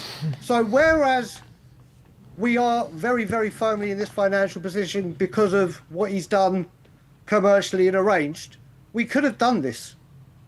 We could have done this under Conte, a proven 100%. manager. So this is the thing. Whereas I can appreciate what Levy did, as in the commercial and business side, on the footballing side, it's very, very hard for me. And that's why it's great that he's gone, because it's awoken of a beast of a club that's able to put down 100 million on a player, 85 million on a player, break the wage structure and everything like that. But that also would not be possible without the work that Daniel Levy did. Yeah, mate, listen, I'll agree with you, and I'll just bring it back to last season, and we'll do it. And I am going to say this: the stupidest sentence to ever come out of my mouth was "I want Thomas Frank."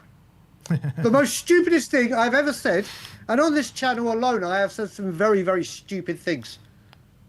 That, without doubt, is the stupidest sentence I've ever constructed in my entire life. Non-Spurs as well.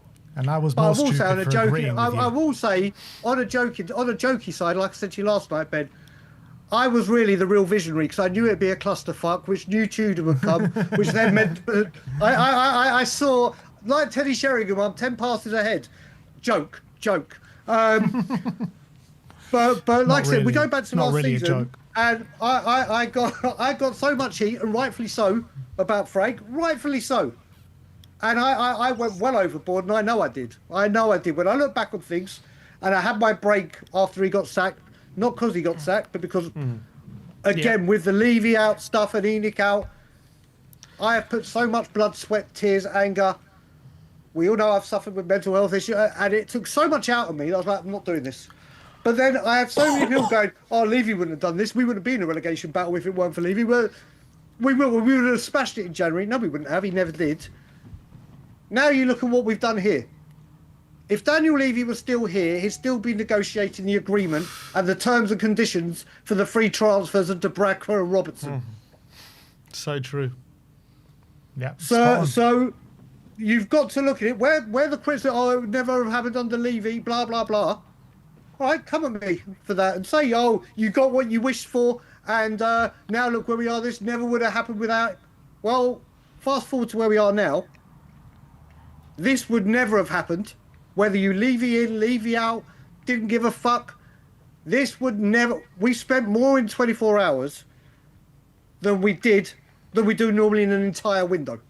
I think Levy even said it himself. He had a philosophy that if you buy a player before a certain day, I think it was in July or in June, he's like, if you're signing a player and you get a club to agree a price at that date, then something's gone wrong, and you've probably paid too much, because clubs usually drop their prices later. So if they've said yes to a price earlier in the window, then something's gone wrong. That was kind of like his philosophy, and so that just says it all, I think, compared to what we're doing now.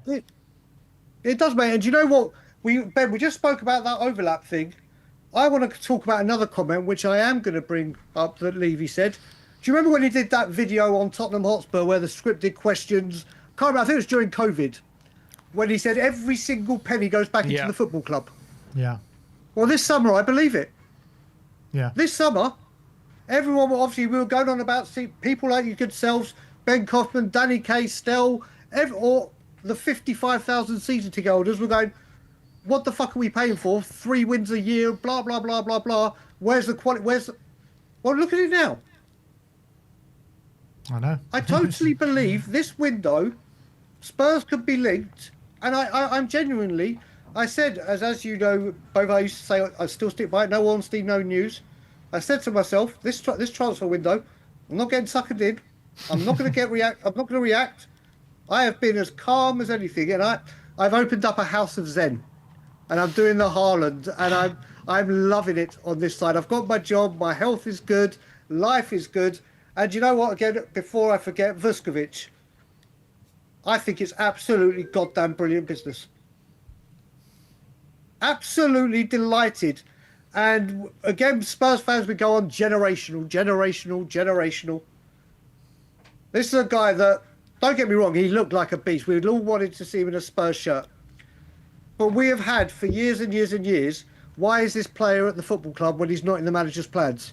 Why don't we sell him, get some money? Why don't we? Why are we stockpiling players that play in different systems for different managers and never the right player for the right manager? Amazing how the generational player that could well be generational, everyone wanted to loan him, but when it was like, no, you're going to have to buy him, only Brighton wanted him. Mm-hmm. None of the big clubs, none of the Barca's and the other Premier League. True. No one. No one wanted to touch him. Listen, he's 19 at a World Cup. Do I think he can go on to be an incredible talent? Yes, I do. Yes, I do. We bought him for 12 million. He hasn't kicked the ball for us competitively. He's gone for 46 million, which means the way we're going, that's more money for De Zerbi to get who he wants now. And we've all said we want players for the now, not tomorrow. He's not in the team. And even if we get rid of Bergvall, off you go. Look at the midfield we've got. Why are we waiting for? Do you know what? In a couple of years, under it, I don't want to. We've had so long of waiting, 2 years, 3 years, 4 years, blah blah blah. If you get 50, 60 million, bye bye. And we need to get, I think, Vinay said, one of the biggest problems with the club is not just buying, but also selling. We're not very good sellers. We don't sell at the right time. And I think the Vuskovic deal as well, it suits us. The sell-on clause, you've got the buyback potentially as well, and you've got a guaranteed of 50 million. So, I mean, from that perspective, I think it kind of just works out. I think, mate, from that point of view. This is the thing I get. we get mad that we keep players, but then when we sell players, we get mad that we sold them. Then we get mad when we sold the players of old that we don't get enough money for them and we've let them stagnate. Then we sell one for 50 million and we argue that it shouldn't have been that one. We've wanted it, the De Zerbi or any manager is backed. And you know what? With the players in the squad that De Zerbi is assembling, there is no doubt when we start playing football in the Premier League, whatever, end of August, this is going to be a De Zerbi squad. Not, it's going to take 1, 2, 3 windows. If it doesn't work out, I'll tell you now, I'm not going to be... If this doesn't work out, I won't turn on the board immediately. I won't. You cannot... I personally... I say it as I stand... I can't see right now, with what they're bringing to this football club, for this window alone, how if things don't work out, they're at fault. Wait a second, Brian. Wait a second. Is this your... Are you saying you're ENIC in now? Not at all. Not at all. What I'm saying is ENIC, with what they have shown, which is what I've wanted to see for ages, for this summer, I'm letting it ride. I said at the end of the season, I said to myself, this is going to be the summer I actually go to war with ENIC. And if things are... I even said if Johan Lang was at this football club the day after the World Cup final, that's it, I'm flying home. Because I literally thought that this was going to be an absolute... If someone had said we're going to have 6 players in the quality of what we've had, no one would have believed it. No one. I thought it would have been some second-rate player, some youth product, some maybe one kind of star, but not the levels of a Tonali. I thought it was going to be an absolute clusterfuck this window. I thought it was going to be... So, I've always said again, as you know, if I'm man enough to criticise people, I've got to be man enough to give praise. And right here, right now, for this window, what I don't want it to be is, okay, shut your mouth now, Spurs fans, we've ponied up. If we're going for... listen, there's people going on title charge. No. Let's remember where we were. We're going to win the league next season, Brian. We're going to do it. Brother. We're going to win the league next season. Brother, like I said, we have strengthened remarkably quick. Remarkably quick. I think everyone in the Premier League is like, what the hell is going on here? We all know the big the big guys, they will strengthen and they will spend big. And they're already ahead of us. We're blowing them all out the water. We're blowing them all out the water. No, but like what I'm saying, with De Zerbi's tactics and De Zerbi's getting a pre-season, I've no doubt we'll do very well next season. As I've said, getting back into the top 10 is success for Tottenham because of where we've been. Will the club deem that a success? No, they're going to want, for the money they've outlaid, they're going to have very, very high demands. But where we are, I'm not getting that. Are you going to take just the top 10 finish next season? No, that's not what I'm saying. I said that will be progress from where the last 2 have been. Yeah. Where I am before this window, and I'm sticking to it till the end, I said to you, and I say it every year, as in the cup I want, top 8 FA Cup. Top 8 FA Cup. And everyone's going on about 1 game a week, blah, blah, blah, and it's going to help us. I want it this year that with the squad that's being assembled, they take those domestic cups bloody seriously. And go, do you know what? Rather than going, this could be rotation, whatever, it can be, but if you're building such a strong squad, when we won the FA Cup in 1991, if you had gone to any football fan, let alone a Spurs fan, and said Spurs will not be in another FA Cup final for 30, it will be 6 years next year, let alone win the thing, no football fan would say, yeah, Spurs will go 36 years without getting to an FA Cup final, let alone win the thing. That's the biggest crime for me. And I want that cup back more than anything. So I want this to obtain Europe would be brilliant. And if we could get that front line and get the Predator up top, we could far exceed expectations. But I want to use 1 game a week, not as an excuse to surge up the league and whatever. I want it, to Roberto De Zerbi says, that FA Cup that used to be home at Tottenham, that's coming back. What do you think of what Stel was saying in terms of the players we've signed? They're all good. It's all well and good, having good players, but there's not enough output in this team. We need more goals and assists. We've done good business, but it's just not quite enough yet for him. Like in terms of Fernandes and Tonali, they're not goal scorers, and we need more goal scorers. Similar, when I came on at the beginning, I said the way I'm looking. Don't get me wrong. We all said when we were signing Van Hecker, Senesi, where's the strikers? Where's the strikers? Where's like the window hadn't even officially opened yet. I get the urgency. Don't get me wrong. I've wanted the strikers like the number one goddamn issue to be solved, especially after losing the King Kane. My God, that man. But that needs replacing immediately. But we sorted out. I think they're doing this methodically. They sorted the defence. It looks like they're working on the midfield. They've got 2 months now to sort out. I mean, I think we could all say it is pretty much the biggest unkept secret that Savinho will come.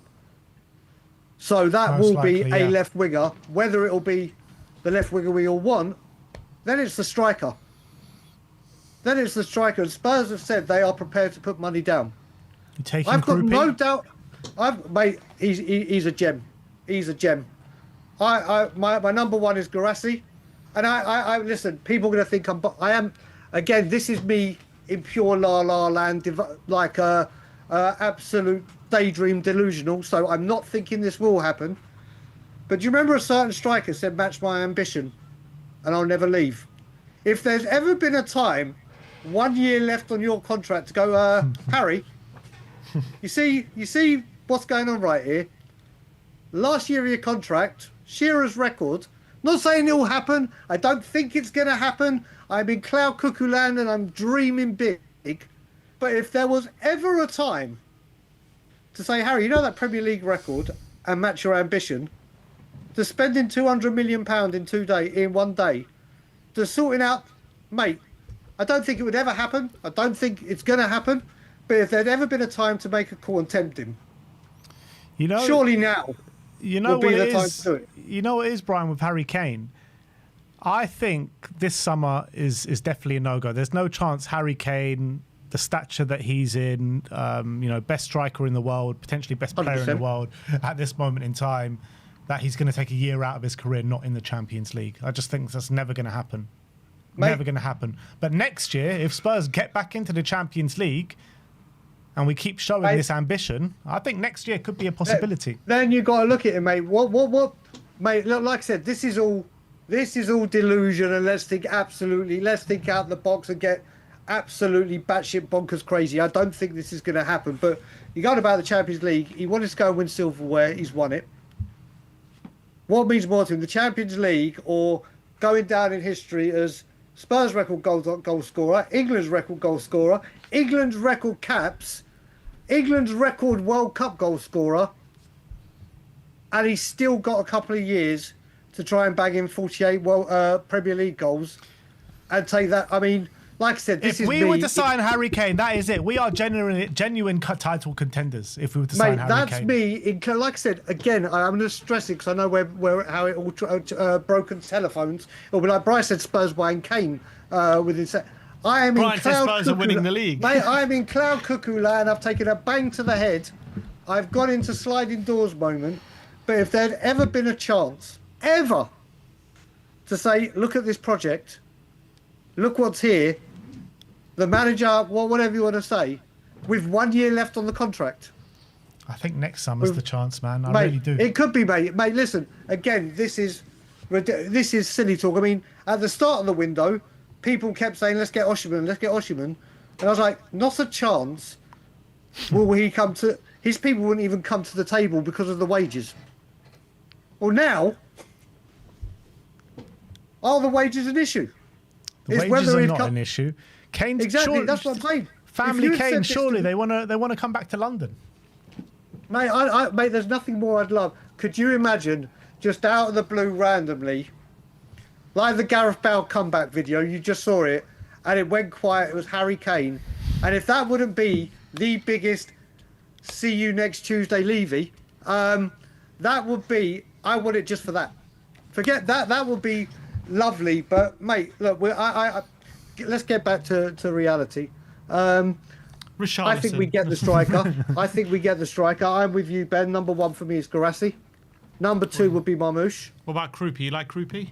I do love him. I do love it. Oh, the question was as well, before I went to batshit bonkers, do I think we're still with the players that we've brought in, blah, blah, blah. I'm with Stel on Van Hecker. I think he's an absolute exceptional buy. I really think he is. We've also got to add that Kinski and Porro have signed contract extensions. And also, you could assume Van der Ven will sign one, which is another massive thing. Senesi, I think, is an absolute... Everyone going, oh my God, it's a free transfer. I'm like, what do you want them to do? Get him to sign a contract and spend 50 million? The guy is a top draw defender, and Van der Ven has got some competition, or if he needs to rest, if his hamstrings are tight, or we do want to rest him to spare injury, we got a very valiant backup there. I think Tonali is levels, and I agree with him. Fernandez, I think, is a wonderful buy. I thought it was way, way, way over the odds for a championship player, and I mean that because of the team he was in, not the quality of him. But he is absolute quality. I think he adds a lot to this team. And you look at it now, Gallagher, Maddison, Simmons, whether Gray I mean, if it was Gray or Bergvall to go, bye-bye Bergvall. Bye-bye Bergvall. I honestly do think Archie Gray is the one youngster that's been around the team that could fulfil his potential and actually go on to represent England and whatnot. I'm a fan of his, and I think he showed it in Tudor's games. Not that it was hard to be good during that time. Then you got Kudus back. Mate, it is wonderful times right now. I'm along for the ride. I'm loving life away from Tottenham. I'm loving life as Tottenham. Like Patrice ever said, I love this club. Again.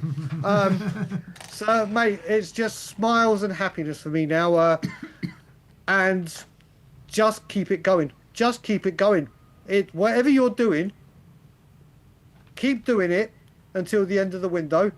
And in January, if we're pushing for Europe or getting far and there's a couple of players, go hard in January.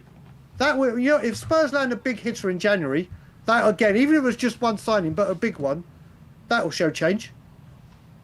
Because obviously we don't do it.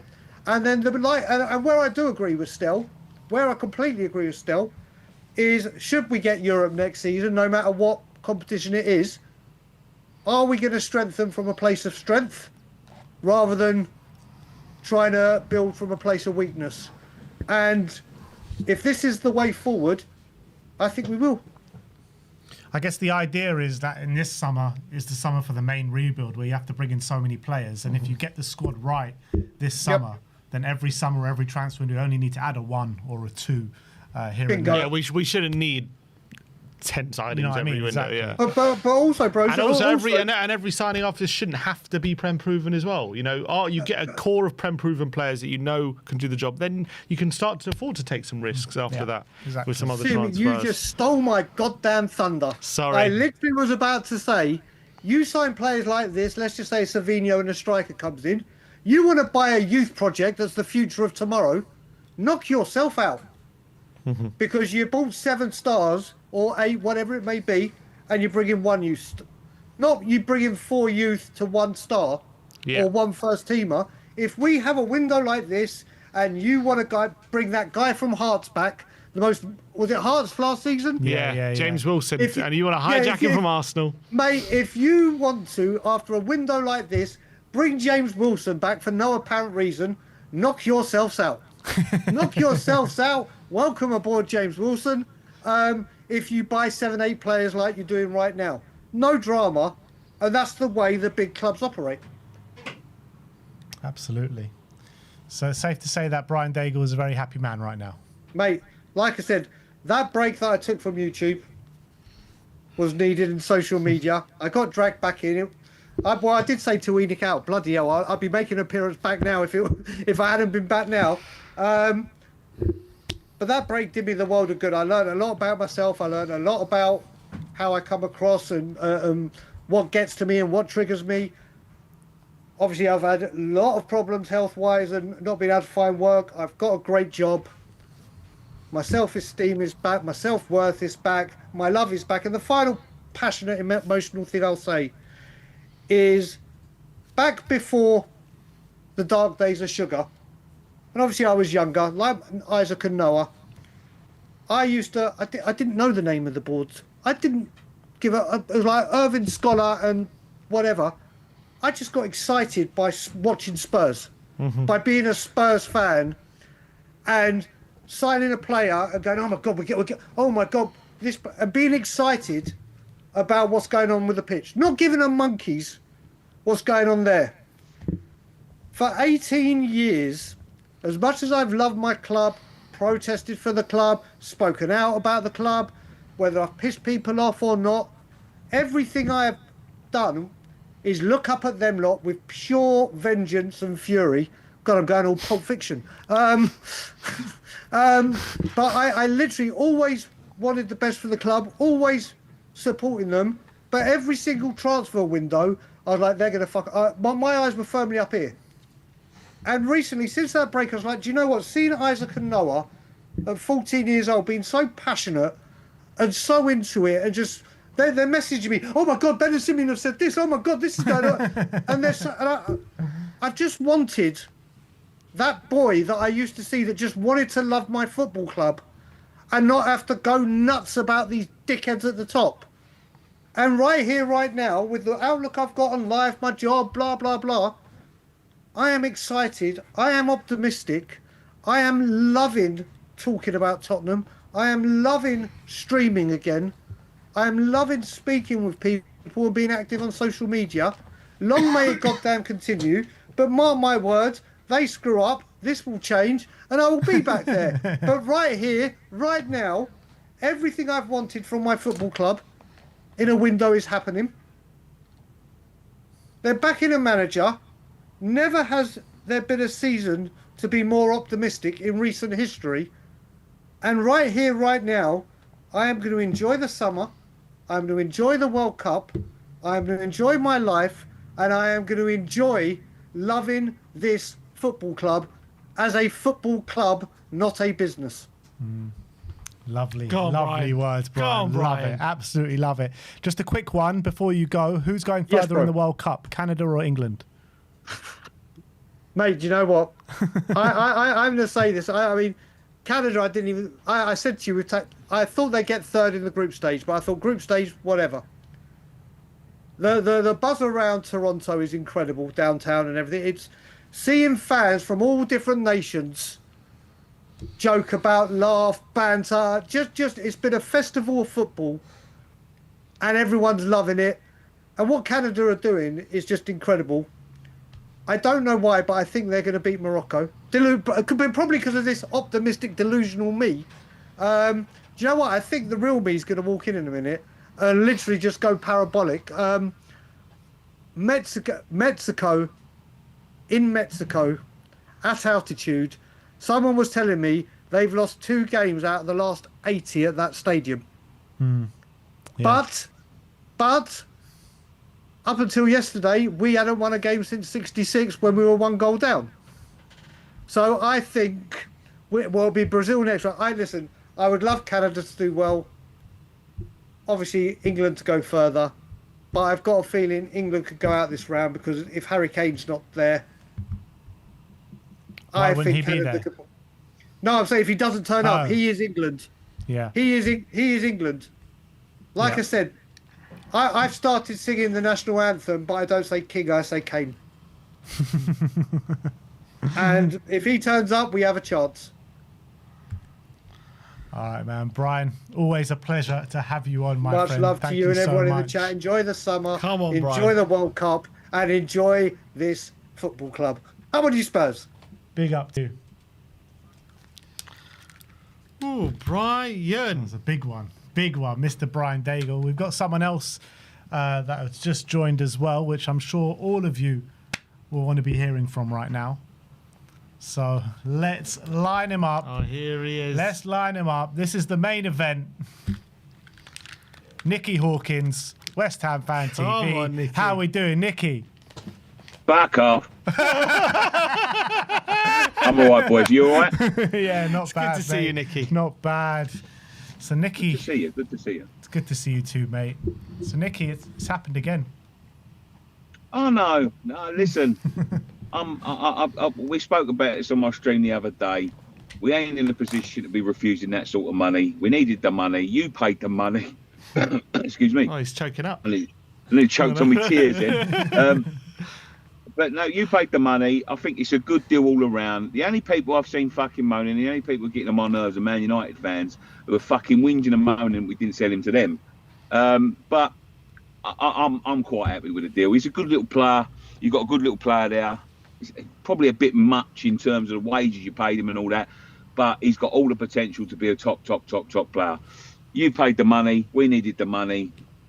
Deal done. They didn't fuck about. You paid us what we wanted, and that's it. That's done. I'm happy with it. If you cast your mind back to a year ago when we hate to bring it up, but when we signed Kudus, You don't hate to bring it up. What are you talking about? no, but when you look back at the conversations we were all having back then, it's like, oh, surely West Ham will never sell to Tottenham. That's going to be a big factor in the deal. The rivalry, but it just hasn't seemed to factor in this deal, has it? Like, it seems as though no one's even mentioned that factor. No, it's a completely different kettle of fish. We're literally leagues apart. That's the problem, right? As I said before, but in the days when we sold Parker, Carrick, and Defoe and Canute, it's the same deal. Listen, when we're in the same league, there's no, you don't want to give your rivals a leg up when you're trying to compete in the same league in the same season. And let's be honest, last season it was closer than it's ever been in terms of a rivalry. You know what I mean? So look, Kudus could have factored into that. He didn't, and that's why we don't want to. But at this moment in time, we are leagues apart. We're in different leagues. We needed that money. The problem is if we'd have stayed up and somebody else, say Forest, would have went down, it'd be a different kettle of fish. But at the moment, beggars can't be choosers. You paid the money, and that's it. We've got the best deal. You've got a great deal. He's got a great deal. The only person that people have lost are Man United fans because they all seem to think we should have sold it to them for £40 million. Last year you told us Kudus probably won't be a good signing for Spurs because of his attitude and everything like that. What do you reckon on Fernandes? Is he going to be a good player for us? Fantastic player. Really fantastic player. He's got all the potential. Listen, he wasn't as important. He wasn't our player of the year last year, but he was close. He ran the close. He's a Who fabulous was your player player. of the year? Mavropanos. Oh, okay. Yeah, but he's a fantastic little player. He's got all the potential. I think playing in a good side, and I know you've just signed Tonali as well. I mean, the big things happening at Tottenham at the minute, which is fantastic for you guys. You know what I mean? And I think he'll go in there, and everyone seems to want to play for De Zerbi. So I think you've got a good deal. I think everyone's got a good deal all round, and I think you've got a cracking little player there for 80 million. When you think about Caicedo, who this is who we was comparing him to when we was trying to sell him for 85. He played half the games and scored half the goals, had half the goal contributions to what Fernandes is at the same age, and he went for 110 million. So when people were saying sell him for 40 because you're championship, it doesn't matter if you're championship at the end of the day. But he's a fantastic player, and you've got a cracking little player in your hands there. A lot of people saying Spurs have been fleeced. West Ham have pulled Tottenham's pants down with the price. What's your feeling on that? Is it a fair price for you, or do you think Tottenham have overpaid? I think they've overpaid a little bit, but I don't think we needed that money. And there were so many other clubs. I think being fleeced, because I think Lawler's put that in there, I don't think fleeced is the right word, because it was a bidding war. And when you look at the clubs that were there in for it, Man United, PSG, Real Madrid were meant to be interested. Arsenal, for Tottenham to get him, they had to pay the money. So I don't think they've been fleeced. I think that's a little bit disingenuous in saying they've been fleeced. They've probably overpaid, but somebody else would have bought him for, if not that money, a little bit less, and it would have been a top club. So the fact that Tottenham have gone out there and got a player of that quality and paid the money, I think it's just it's good business by the club. What would you say? Where's his best position? Is it more of like a deeper lying? Is he more forward thinking? Like, what would for you? Where's his best He position? can do both. He can score cracking little goals, but he played a lot for us deeper lying last year. You know, so he's a cracking little player, honestly. But he's one of them players. He's one of them jacks of all trades. But in that sort of 6 role, he's fantastic. 6. So he's going to be a 6 for us. You think? More defensive maybe. midfielder. Maybe. How good could he actually be? Because he's only 21, and speaking so highly of him. So do you reckon he can go on to be one of the leading midfielders in the Premier League? He's got all the tools. Yeah, he has. He was one of the leading midfielders in the Premier League last season. Yeah. Don't get it. It was only Bruno and someone else. I can't remember who it was above him. He was sort of like the third rate, higher than Gomeres. So when you look at the Premier League rankings last year, he was one of them last year, and that was playing for us, and we are fucking cack. So he can go to the moon. He can go to the moon. He really can. But at 21 years old, that's a lot of fucking clubs he's had already. Yeah. A lot of relegations he's had as well. Oh, relegations, yeah. Poor bastard. Everyone's saying we're mad for signing a guy for 85 million who's had 2 relegations. I've seen a lot of that. I don't think that's not reflective of the person, though, is it? It just, let's be honest. Last year, I know we was so you wouldn't have expected West Ham to go down. He's not going to have joined from Southampton and thought we was going to be relegation candidates. He could have signed for Tottenham. He wouldn't have thought he would be battling relegation with them either. Yeah. So I think it was one of them ones where, listen, I didn't think we was going to pull up track. I thought we could go down, but when it looks from the outside in, European Cup winners a few years back now, who really thought they was going to go down. There was not a lot. So I think it was just a bad choice of club for him. Yeah, I mean, and we was the only ones who was going to pay that money. It was half that money last year. So yeah, what's going on with Somerville? Is there a chance for Somerville to come to Spurs as well? Yeah, pay the money. He's shopping anyone around. Yeah. Got the kit now. You want him? Come take him if you want. There's a lot. We've got a cracking little chef at that training ground. Come and pay 2 million, 3 million quid for them. You can have them. Hey, you don't need the money anyway. You've got an owner ploughing money into the club now. I heard. Yeah. No, but listen, when you're in the Championship, and I've always said this, right? You go down to the Championship. There is no point in keeping people there that don't want to be there. Yeah, for sure. Because their value just decreases, and I think that's what he's sort of. He sort of reiterated to the players, if you want to leave, you can leave, but the price has got to be right. You know what I mean? And I don't want players there, and every football fan should be like this, right? I don't care who it is. I didn't care when it was Dimitri Payet, when he was the best player in the world, right? They don't want to be at West Ham. Fuck off. You know what I mean? Like, there's no point. You see that a lot last year with a lot of players. There's no point in keeping people around that don't want to play for you, because what happens? Their value just decreases. It pisses everyone off in the changing room. There's bad fucking blood everywhere. There's no point. So I'm glad the owner said that. If you don't want to play for West Ham, fuck off. We'll get someone that wants to. So whoever wants to go can go. There's been a lot of change at both clubs, haven't there? Ever since relegation, you've got new ownership. We've got, we're SPURS, broken our transfer record twice in 24 hours. Like, how has it been since the relegation and all the changes? How's it going at West Ham at the moment? There's a lot of positivity. They've just released a new kit today. One of them was 110 fucking pounds. That's how positive it's been, because they shouldn't be charging something like that. But there's a lot of positivity around at the minute with the other, with the other owner, the wrong and going, and somebody else coming in. So, it's one of them ones where, we've been battling for 10 years to get this geezer out. He's out now. And listen, we're not saying it's going to be brilliant. We're not saying it's going to be, change overnight. But there's a lot of noise coming out, and there's a lot of positivity coming out of that changing room and that boardroom. And we don't know. You know what I mean? Like, that is the beauty of it. When someone comes in and somebody else is in charge, you don't know. They could be talking bollocks, like the other geezer was, but they could be telling the truth. And at the moment, they're making the right moves. I saw Jarrod Bowen was head and face of your kit launch today, so he must be staying. I think that is a big indicator. And Tatty was on there as well. And I always said, if we're going to get out that Championship, Tatty will tear that championship to pieces. Tatty will tear that championship to pieces. He's a good player and he's a good battler, and he's made for that league. And I'm not meaning that as a diss, because he was a good Premier League striker as well.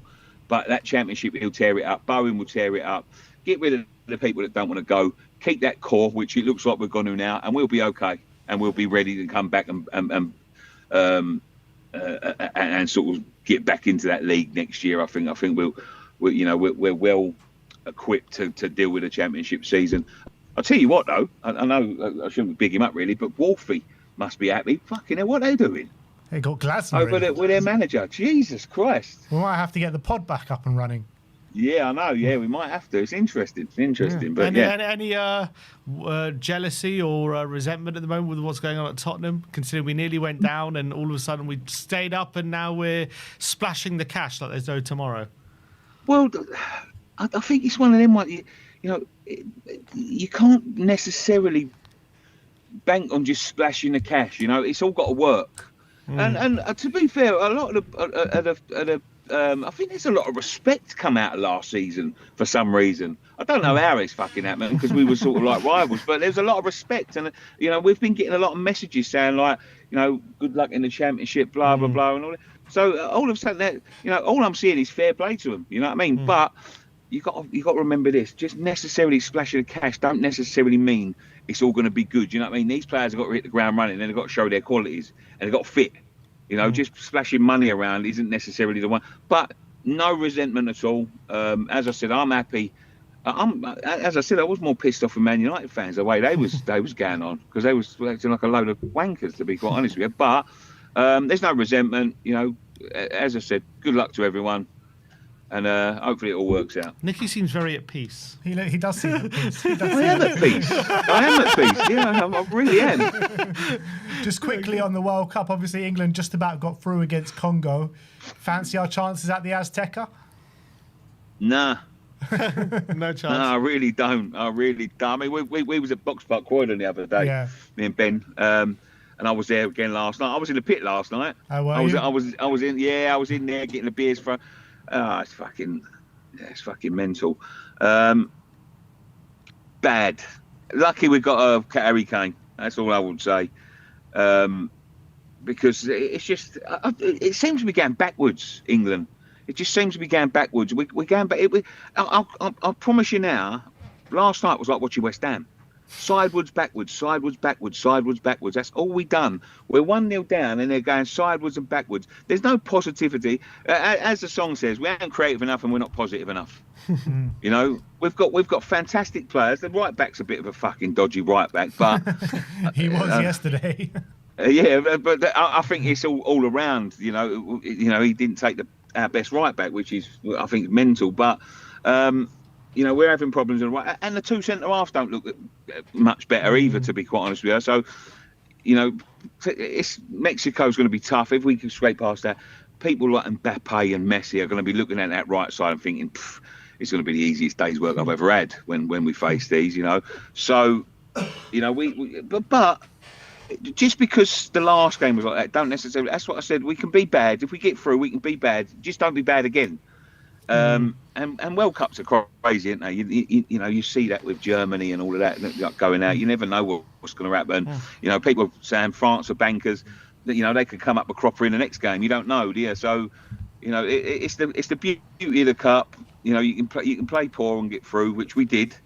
But if we do put in a performance like that again against Mexico, we're out. That's it. Done. Is there any part of you looking at Madueke playing at the moment, thinking should have taken Bowen? We could do that with Bowen on the right-hand side. Not only Bowen. I would have took a fucking one of one of them dummy things that they put on the training ground for free kick. I think that would be more useful, to be quite honest with you. Like, what's the point of taking a half-fit Saka as well? Like, Saka just doesn't look fit whatsoever. No. Declan Rice is half-fit as well. Well, and when I'm not just going to say Bowen because I thought Bowen had poor, but when you think there's Cole Palmer and Phil Foden sitting at home and we're struggling to create anything, it's crazy. To be fair, it's mad. But there you go. I'm not the manager. Hopefully, he proves me wrong. Yeah, let's hope so, Nicky. But thanks for coming on today. Big up, Everyone, Nicky. do go subscribe to West Ham Fan TV. No worries, boys. And hopefully we'll see you very, very soon. Maybe for one of the games pretty soon. Absolutely, no problem at all. Cheers, See you, Nick. Nicky. Speak to you in a Thanks bit. for having me on. Cheers, Nicky. fellas. Bye. That was Nicky. We got a gem. Came on. He seems, a lot of West Ham fans just seem, a bit like Brian in Zen mode. I think they're just things are working out okay. It wasn't so, maybe the worst thing happened and it wasn't as bad as they expected. Yeah. All right, let's go and have a look at some super chats first and foremost. Spurs coach Kiss of Death says, choose Krupi at striker or Savinho off the left. Krupi. If I had to pick one signing, I'd pick Krupi. Why not both? Why is he saying it one or the other? Why Obviously, I can't we want get both. I mean, he gave me one or the other, so I'm choosing Krupi. You love your hypotheticals. I didn't choose it. Dark Sun G says, imagine our bench during match days after 2 or 3 more. That's a good point, actually. That bench is looking beefy. Yeah, 100%. All of a sudden, you got a lot of options to play with. Our bench has been so weak for so long, it seems. Brian, members chat, Come on. 68 months, Brian. Jesus. Says, Tottenham, please keep pulling our pants down. We are all here for it. At long last, I believe that every penny is going back into the club. Come on, you Spurs. Michael Hellman says, Roberto De Zerbi is in FIFA mode, buying the whole lot. Come on, you Spurs. It does feel like a football manager. Yeah, honestly, it's crazy, and it just feels like we've made a bid. They've come back with their outrageous one. We're like, all right, yeah, go on. We're not even renegotiating. Michael Hellman again says, Solanke hasn't been fit or had proper service from the wings. The skywalk is the limit. I mean, got to go a bit further than the skywalk, mate. But I agree with you. I think there's more to be shown with Solanke. I really do. I think give him another season. Look, if we sell him, I don't mind selling him, but I'm just saying I wouldn't sell him for like a Brobby or people have been suggesting. I think he's a good player. He has something to offer. I wouldn't just discard him for a cheap fee just to sign someone else. Isaac Newton Jr. says, which version of Fernandes is this? Mateus will be Bruno Fernandes quality or Jedson Fernandes calamity? He's gonna be better than Bruno. You heard Nicky. The sky's the limit, mate. Exactly. It's interesting hearing him. I know he's been playing deeper, but it's interesting him saying, he's going to be our number 6 next season. So that's what Nicky reckons. But that's what we said, didn't we? That's what we said in the video. That Tonali will be the 8 and Fernandes will be a bit deeper. Yeah, but it's just weird to think of him as a number 6, like a defensive midfielder. But yeah, it sounds like that's what's our plans for him. And Southeast Koi is saying, I'm being genuine when I say this. Could not have happened with and without Daniel Levy. 25 years of frugality gave us this launch pad. F him forever, though. And that's exactly where I'm at. I don't think this would be possible without Levy. Yeah. Also, if Levy was here, it wouldn't be possible. Both things are true. Yeah. Both things are true. He gets credit for getting us to this spot, but he also had to go. He had to go. And this is where we're at. Update on Sky Sports saying, sorry, not Sky Sports, Tom Barkley is saying, now we've signed Tonali and Fernandes. That means Paulinho is now not coming to the club. So. Yeah, that's what we said. That's what we were speaking about before, isn't it? I mean, it doesn't surprise me. I mean, this is what I was kind of hoping for in a way when we were discussing it earlier in the window. I was hoping this is what we would do, You never thought we'd go this big, though, you know what I mean? No, but this is what I was hoping we would do. Yeah. I didn't think it would happen, which is I was open to Paulinho staying, but I was like, I'd just rather go for someone better. And this is kind of my dreams have come true, pretty much. And it's not because I think Paulinho is bad. I was just like, I know we can do better. I think we can get a better quality of player. I'd rather move on from Paulinho because I'd just rather have a better midfielder next season. But he was always a good fullback option. But I'm happy. This is the outcome. I think it's best for everyone. Yeah, look, I was obviously a big believer in bringing Paulinho back to the club, but you can't knock with what we've done so far. So I'm delighted with the way things have gone. But look, João Paulinho will always, we'll always look back at him with a smile with what he did for us last season. Because without João Paulinho last season, we genuinely could have gone down. Similar to Levy, we wouldn't be here without Paulinho, but also needs to go. Exactly. And also, I think there was an update from, trying to find it. There was an update from Sky Sports about Krupi. They said, because they spoke to one of his they spoke to a source. They said, where is it? Might have been deleted. No, it's here. Tottenham, one of several clubs interested in Krupi, but any deal is considered highly unlikely. Sky Sports understands it would take an astronomical figure to consider a potential sale. And then I also read, where was it? It was from one of their journalists. He said, I spoke to a, here it is.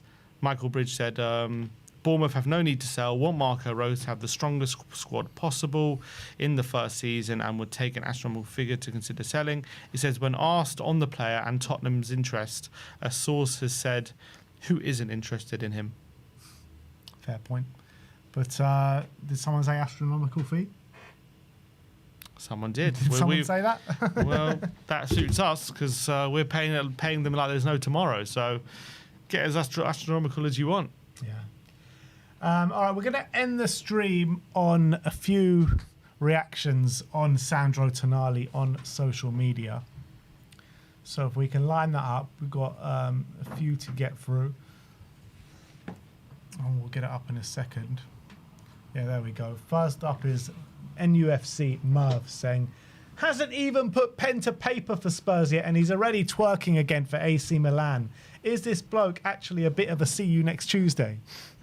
Yeah, what do we think about this? That's obviously him replying to. He was asked about, a dream of returning to Milan because he was always there was a lot of stuff when he left Milan to Newcastle. He didn't really want to, and then there was videos of him sulking a bit when he, got to Newcastle, saying the gym's a bit smaller. I remember that video with him and his, I think, wife at the time. So there's always been this narrative. He never wanted to go. He wanted to go back. So he was asked about it. He said there are always rumours about it. We always joke about it, but if one day there's a chance to return to Milan, we'll seriously talk about that. I don't see that as an issue. There's no issue there whatsoever. Is there an issue about, he's about to come to Spurs, he's already talking about potentially leaving? Nah, come on. The guy is a Milan boy. That's his boyhood club. He's from there. And he's just saying, if one day there's a chance, then maybe we'll go back, Just because he's signed for us doesn't mean he has to be here for the rest of his life. Yeah, but is it disrespectful to I don't think so. talk about another club when he's just about to start a new project? No, I don't think so. Do you think it's disrespectful? No, I don't. Okay, no, just well, no. I think people have obviously they've mentioned it. That's this Murph's guy opinion that it's disrespectful. He's a salty Newcastle fan. He is. Look, at the end of the day, he's asked a question about Milan. Unless, I guess, in Murph's eyes, the only reasonable answer is no comment. Otherwise, it's either disrespectful to Milan or it's disrespectful to Spurs. I don't really care. I agree. At the end of the day, he signed for us for 100 million, right? I think when you look at players making these comments and when you're finding it quote unquote disrespectful, I think when, for example, when, let's say, Dragic signed for us and he's already talking about going to Bayern and or Madrid and stuff like that, I find that a bit odd because that he's already thinking about the next step. Whereas Milan's a bit different. He's been there. He's signing for us for 100 million. There's no way if he's good for us, Milan's not a step up. You know what I mean? He's never going to go. He's never going to be the best player in the league and then go and sign for Milan after they bid 130 million or 50 million, whatever, because Milan are never going to have that money. So, well, they did just pay 70 million to someone. I know, but they're never going to be able to pay the money unless we want to get rid of him because we don't want him. They're never going to be able to get him off us. So I don't really see this as an issue. It's never going to happen in that sense. All I see from that quote is one day at the end of my career, maybe I'll go back there. You look at Modric balling out there at 39 years of age, 40 years of age. It's something like that. Yeah, exactly. I don't think it's a case of he sees Tottenham as a stepping stone kind of thing. I don't think that's what he's saying. By the way, Sammy Mockbell has just done an update saying that Sandro Tonali was Arsenal's top target in midfield, but Tottenham met Newcastle's asking price, which the Gunners saw as prohibitive. We took their best target. Hi, Jackson, will someone say? Is this our Eze? Prefer Tonali to Eze, to be fair. Exactly. Account called Joe Linton says, anyway, thank you, Sandro Tonali. One of my favourite players I've ever watched in black and white. Not quite a legend, but definitely a cult hero. Part of the group that brought silverware back to Tyneside. No idea why he wouldn't join Spurs, but best of luck to him. That's no a very nice idea.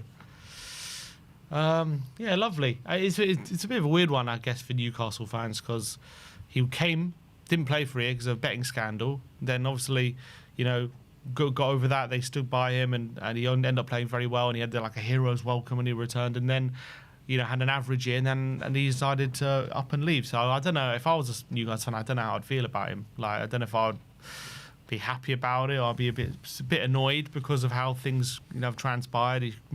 Could he have shown loyalty to Newcastle when they showed loyalty to him? You know, there's that aspect to it, but hey ho, I'm not a Newcastle fan. Apparently his agent has been piping up for quite some time to try and get him out of Newcastle.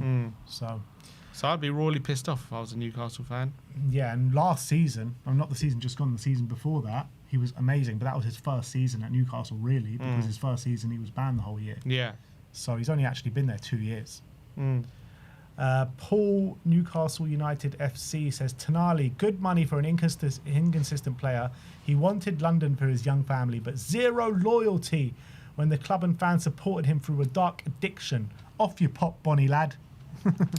I mean, you got a fair point, and you got a question. If he didn't show loyalty there, will he show loyalty to Tottenham? I guess the difference is we spent 100 million, so it's going to take a hit. If let's say he gets Player of the Year next season and we win the league, whatever, and he wants to go next step, how much ties to Dizabi though, doesn't it? No, I'm just saying, how much would it Dizabi take? Leaves, maybe. No, I'm just saying, how, like, if he was saying, okay, I'm the best player in the league, I'm killing it at Tottenham, but Madrid want me or whatever. You know, how much would that take to get him out? We've just spent 100 million on him. You know, if we doubled Newcastle money, are we going to want double our money? Who's ever going to pay 200 million for him? So it's going to be super hard for him to ever leave, considering the money we paid for him. Yeah, look, it depends on the circumstances and how much he pushes for a move, and if he goes on, you know, if he does an Isaac or something like that, who knows what can happen in the future? But you know, once Real Madrid come calling, it's very hard to keep hold of your players. So.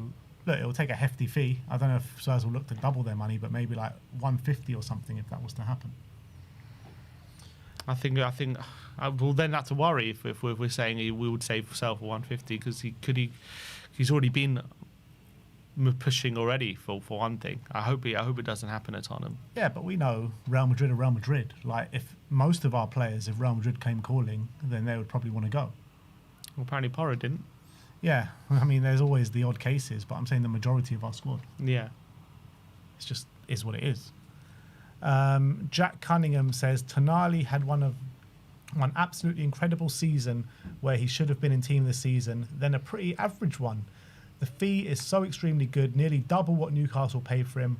I can't quite help feel he should have shown more loyalty to the club and fan base that stuck by him through a betting ban, though his agent has been pushing this far too long. I'm not sure he'll be remembered that fondly on Tyneside. Yeah, considering as well he's like doing an interview at the airport. I mean, if the Tottenham player was doing that, if we were Newcastle fans, or you know, if we were selling one of our top players to Newcastle like this, and he's like doing interviews at the airport before it's confirmed, all these things, it would piss me off. It definitely would piss me off.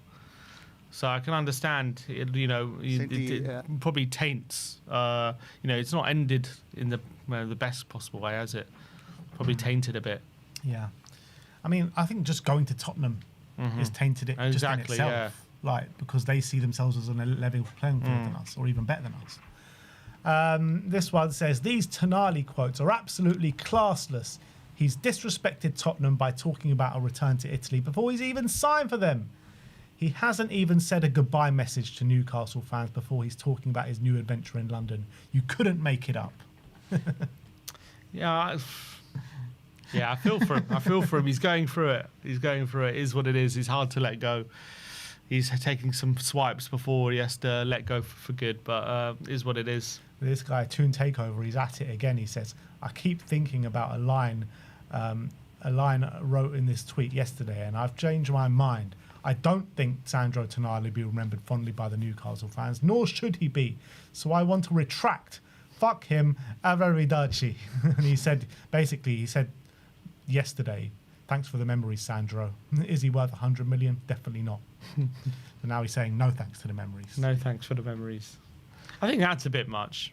But I think I can understand that people are angry at him for how it's ended and him leaving. And then also, according to, what was it, there was reports in January, his agent was shopping him out to Arsenal and all this kind of stuff, and that nearly happened. So it's been in the offing, so I can understand the frustration. This one says, a top player that most teams are chasing signing for Spurs shows his mentality and ambition. He's only joining Spurs because of the money they're offering him, like the same way he moved from AC Milan to Newcastle because of money. Same as Mateus Fernandes. Manchester United not going for these two, one of the best things they've done in years, because they would have left it for another team, offer them big money in the near future when we need them the most. There are many available good midfielders in the market that are better than these two, and we should make sure we go for those ones and that prioritise us. We don't have to use big money to convince these players anymore, because we've done that and we all saw the outcomes. This isn't something Manchester United fans should be overreacting, even though Ineos are being a bit slow in the summer, but not bringing these two is a big win. Sounds I like just coaching disagree. to me. 100%. I completely disagree. I think, as I said about the Fernandes thing, if you're not getting, obviously I don't know if they weren't in for Tonali, but if they're not getting in this market, if you're not getting a first choice target, you're just going to be overpaying for someone not as good. That's just that's going to be the end result here. Unless you really are committed to overpaying, and in that case you're just going to end up with someone average, probably, like totally average, not even less good. Yeah. So, for me, it's not a win. You think that you're saving money, but in the long term, the reality is you're probably going to buy twice. Yeah, well, it depends who they bring in, but I guess. Sandro Tonali leaving Newcastle for Tottenham is a betrayal. Not after everything Newcastle did for him when he clearly let his team and fans down. And there's a video alongside it. Let's watch it. Especially these players, but this I know there is no us, especially these players, but this Tonali of a guy betrayed Newcastle. He betrayed Newcastle, and if I'm a Newcastle fan, It's not even a Newcastle I will be fan. so pissed. Yeah, 100 million is a good price, but I will be so pissed. This Tonali of a guy that they bought from AC Milan, that was suspended for gambling, and Newcastle stood by him. We are still paying him even when he was suspended. When he suspended ended, they brought him back to the team to play. And at the first chance he gets, he jumped ship. He jumped ship at the first chance he got to go to Tottenham. Is Tottenham that much better than Newcastle? If you are going to Madrid or Barcelona or Man United, they will say, okay, it's a big team, or Liverpool. You will know, okay, it's a big team. The fans can understand. But you're going to Tottenham. Is Tottenham much better team than Newcastle? Is Tottenham a bigger club than Newcastle? Come on. Got London. Newcastle fans should be. It was pissed. They should interesting. boo the hell out of him when it comes to Newcastle. In terms of comparing Tottenham and Newcastle and stuff, what he was I saying know, to Tonali about, in the airport, he wanted the new challenge, but he also kind of mentioned the lifestyle.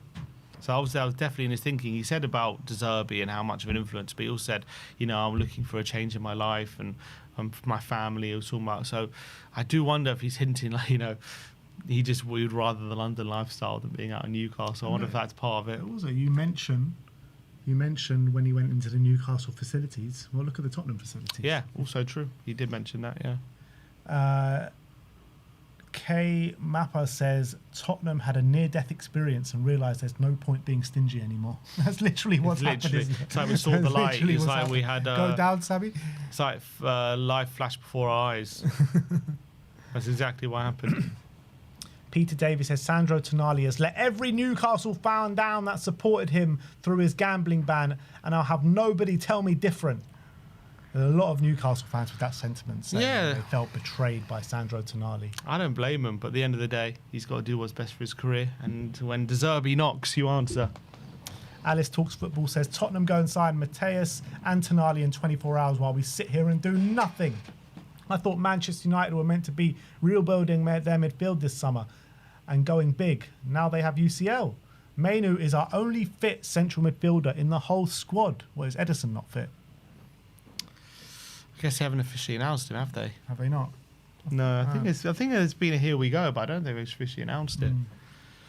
Yeah, a lot of Man United fans frustrated with their lack of inaction, and we're just here, just spending It's money mad. left, We've got right, like and centre. central midfielders shitting out of our arse. I know. You know what I mean? Man United got one fit central midfielder.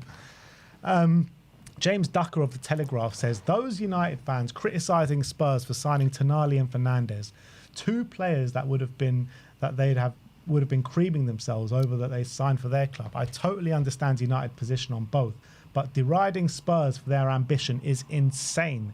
And no, it's not the Woodward era United. Tonali and Fernandes are not Schneiderlin and past it crocked Schweinsteiger. I absolutely despise social media transfer wars. Catapult me back to the 90s, and yes, I'm in a bad mood. I feel that. I think he's spot on in terms of we've got some real good quality players, and they're not as big a risk as some of the other ones he's mentioned, 100%. And as I've said, the market is you're going to have to overpay. So he's worried now that now they haven't got Tonali Fernandes, they're probably going to have to get someone who's maybe as much of a risk as a. They're talking about now Scott and Nemecha next on the hit list. Yeah, which are two very good players, to be honest. They are two very good players, but again, how much are they going to cost? Similar price. Similar price. Apparently, they want 100 million for Nemecha and 85 million So for Scott. you fine, you didn't overpay for them, but now you're going to have to overpay for these players. Exactly. Next up is Mark Goldbridge. We all saw his meltdown. Let's see what he's saying about Tonali. Are out there fine. We're there wiping our arse with our hands, and Tottenham are out there fine dining. You know, it's like there are people in our fan base who think we win by not spending money. It amazes me. And can I just say, Tonali on £250,000 a week for £92 million is a good deal. That's not overpaying. Go back to March and April when we were talking about Tonali, and I specifically said around £250,000 a week and around £100 million. So that's not even overpaying. That's literally market value. Like, you could argue maybe Anderson's 15 million over budget, maybe Mateus Fernandes, in my opinion, is 20 million over budget. So Tonali is absolutely on point. £92.5 million and £250,000 a week is exactly what you should pay him. We're there wiping our arse with our hands. I think wages wise, Tottenham are out there I think if he was it's like there are going to any other Big Six club, that's probably what they would be paying him. So I don't think it's 250 is a massive overpayment. In terms of the 100 million, I think he's probably around 70. That's probably where I see him.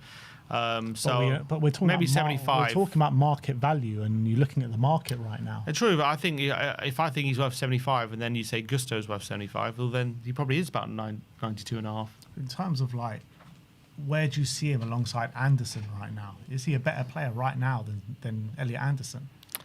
It's a good question. I think Anderson has obviously been much better in the last two seasons. Well, I think there's a case to say only the last season, the season before that, I think Tonali was ahead of him.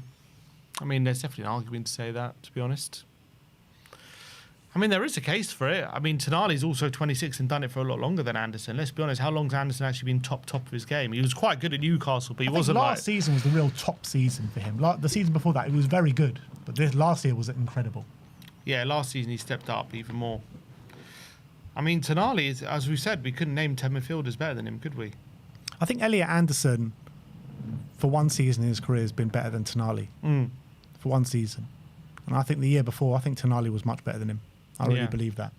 So you're talking about, with Sandro Tonali, a player who coming into the prime age of his career, you obviously pay a premium for that, but also Ed Anderson's got more years on him, a lot more years on him. So, and you've got the English tax. So I guess that comes into it as well. So I think they're probably about a similar value. I think because of the age, you probably add a bit more to Anderson. That probably makes a bit of a difference. But yeah, I mean, when you put it all into that perspective, I mean, as we said, I don't think 100 million is crazy. I don't. I think, yeah, it's probably a bit of an overpayment, but it's not one that's crazy. Like maybe Fernandes is a lot more of an overpayment, but yeah, Tonali, I'm really happy just to get him over the line. I think he's a top midfielder. Like when you're looking at all the top midfielders in the league and how much they're going to cost, yeah, that's just the going rate, isn't it? This next one from Mateus. This is literally Tottenham right now. Scroll down. I'm hungry. Let's eat. That is Tottenham in a nutshell right now. We're starving, and we are getting a feast at the moment. I can promise you. Mate, if this guy can get back to his best, oh my word, then we are seriously cooking on gas, isn't it? That'll be so good. Adam Joseph says 100 million for Sandro Tonali is an extraordinary overpay. Tottenham are happy to be rinsed in the market and give inflated wages because of the position they're in. That's not ambition. Don't confuse the two because they're throwing money around. It's two entirely different things. That's being in your Ed Woodward era. Manchester United walked away from Tonali at the beginning of the summer because of the asking price and wages, and clearly they were right to do it. Well, that's his opinion, and they're going to probably end up with someone worse than Tonali. This whole thing of like these Man United fans using copium to say that we're in our Ed Woodward era right now, like, yeah, such crap. Like, seriously, look at some of the players. I know he signed like some big players as well that didn't work out, but a lot of them were just like kind of average players that they overpaid for. Yeah, a lot of them. So I understand his argument, and we'll have to wait and see whether he's right or not. But I just disagree. I think the money that we're talking about in this market is not as crazy as it makes out. You just see these big figures and you think, oh my God, why are they paying all of this? But the market's gone crazy. Everyone's paying massive. Newcastle just signed 2 players for 50 million each, and they're not even like, who are they? I know they're good players. I'm not saying bad signings. I'm just saying, like, they're 50 million. These are 2 young players who have played, in the Bundesliga, and they're not like the best players in the league, are they? And they're 50 million each. That's the going rate for that kind of player. This is the way football goes, right? Do you remember, like 10 years ago when you would see a signing, or maybe it was longer than that, 10, 15 years ago, when you would see a signing for 50 million and only the top clubs would pay like something like 50 million, like, wow, 50 million. Now 50 million is nothing. Yeah. You know what I mean? So 80 million, it's crazy for us, but, many clubs have paid a price like 80 million. For 80 million was what Man United paid for Maguire 9 years ago. It's not exactly the craziest thing. Basically, what I'm trying to say, 100 million now is like the 50 million of like 20, 15 years ago. You know what I mean? That's what it is. Agreed. Tetrunk says, Kane's worldie to win it with an immediate Tonali bomber post-game. People pay a fortune for a highlight. Honestly, I pay so much and I got it for free. West Ham Central has got a handshaking emoji between West Ham and Newcastle saying shafting Spurs. Also, I think they should have a handshake emoji of giving them the best midfielder. Yeah, literally. And last one, Magpie Media saying every single Newcastle fan knows Sandro Tonali is likely to leave the club this summer, but the fact there are some real life people out there who think he can end up at Spurs over the likes of Arsenal, Manchester United is genuinely crazy. It's insane, isn't it, mate? It's nuts. It's nuts, isn't it? Oh my God, these guys keep taking L's. This is just like Mark Goldbridge when he was like, Tottenham are never going to hijack Spurs from Fernandes. They don't get it. They haven't got the memo. We're massive. They don't get the message yet. I don't think they understand. We are back, people. We're gargantuan. We are back with a vengeance. They don't get it. You should have bring that picture up. You Bring that picture. That's the best have picture relegated of all time. us. You fucked up, guys. You should have relegated us. And Newcastle actually got the memo towards the last end of the season. They wanted us down, the majority of them, but they fucked up. Fucked up massively. They should have let West Ham have that game. According to the Athletic, the Metchers, £103 million they want. How much? The Metcher, £103 million. Sammy Mockbell says Tottenham have the capabilities to spend up to another 250 million this summer. Come on. All right. I think that's it, guys. That's it for today. Another 250 million Spurs are going to spend. What is that I just saw? Oh, it's gone. Sucked into my feed. All right, who knows? Could be back with another Tottenham update later on tonight when Spurs inevitably get sucked into some more transfer rumours, and I'm all here for it. But thank you, everyone, for joining us today. We'll see you all very, very soon. Like, subscribe, and comment. And as always, come on, you Spurs.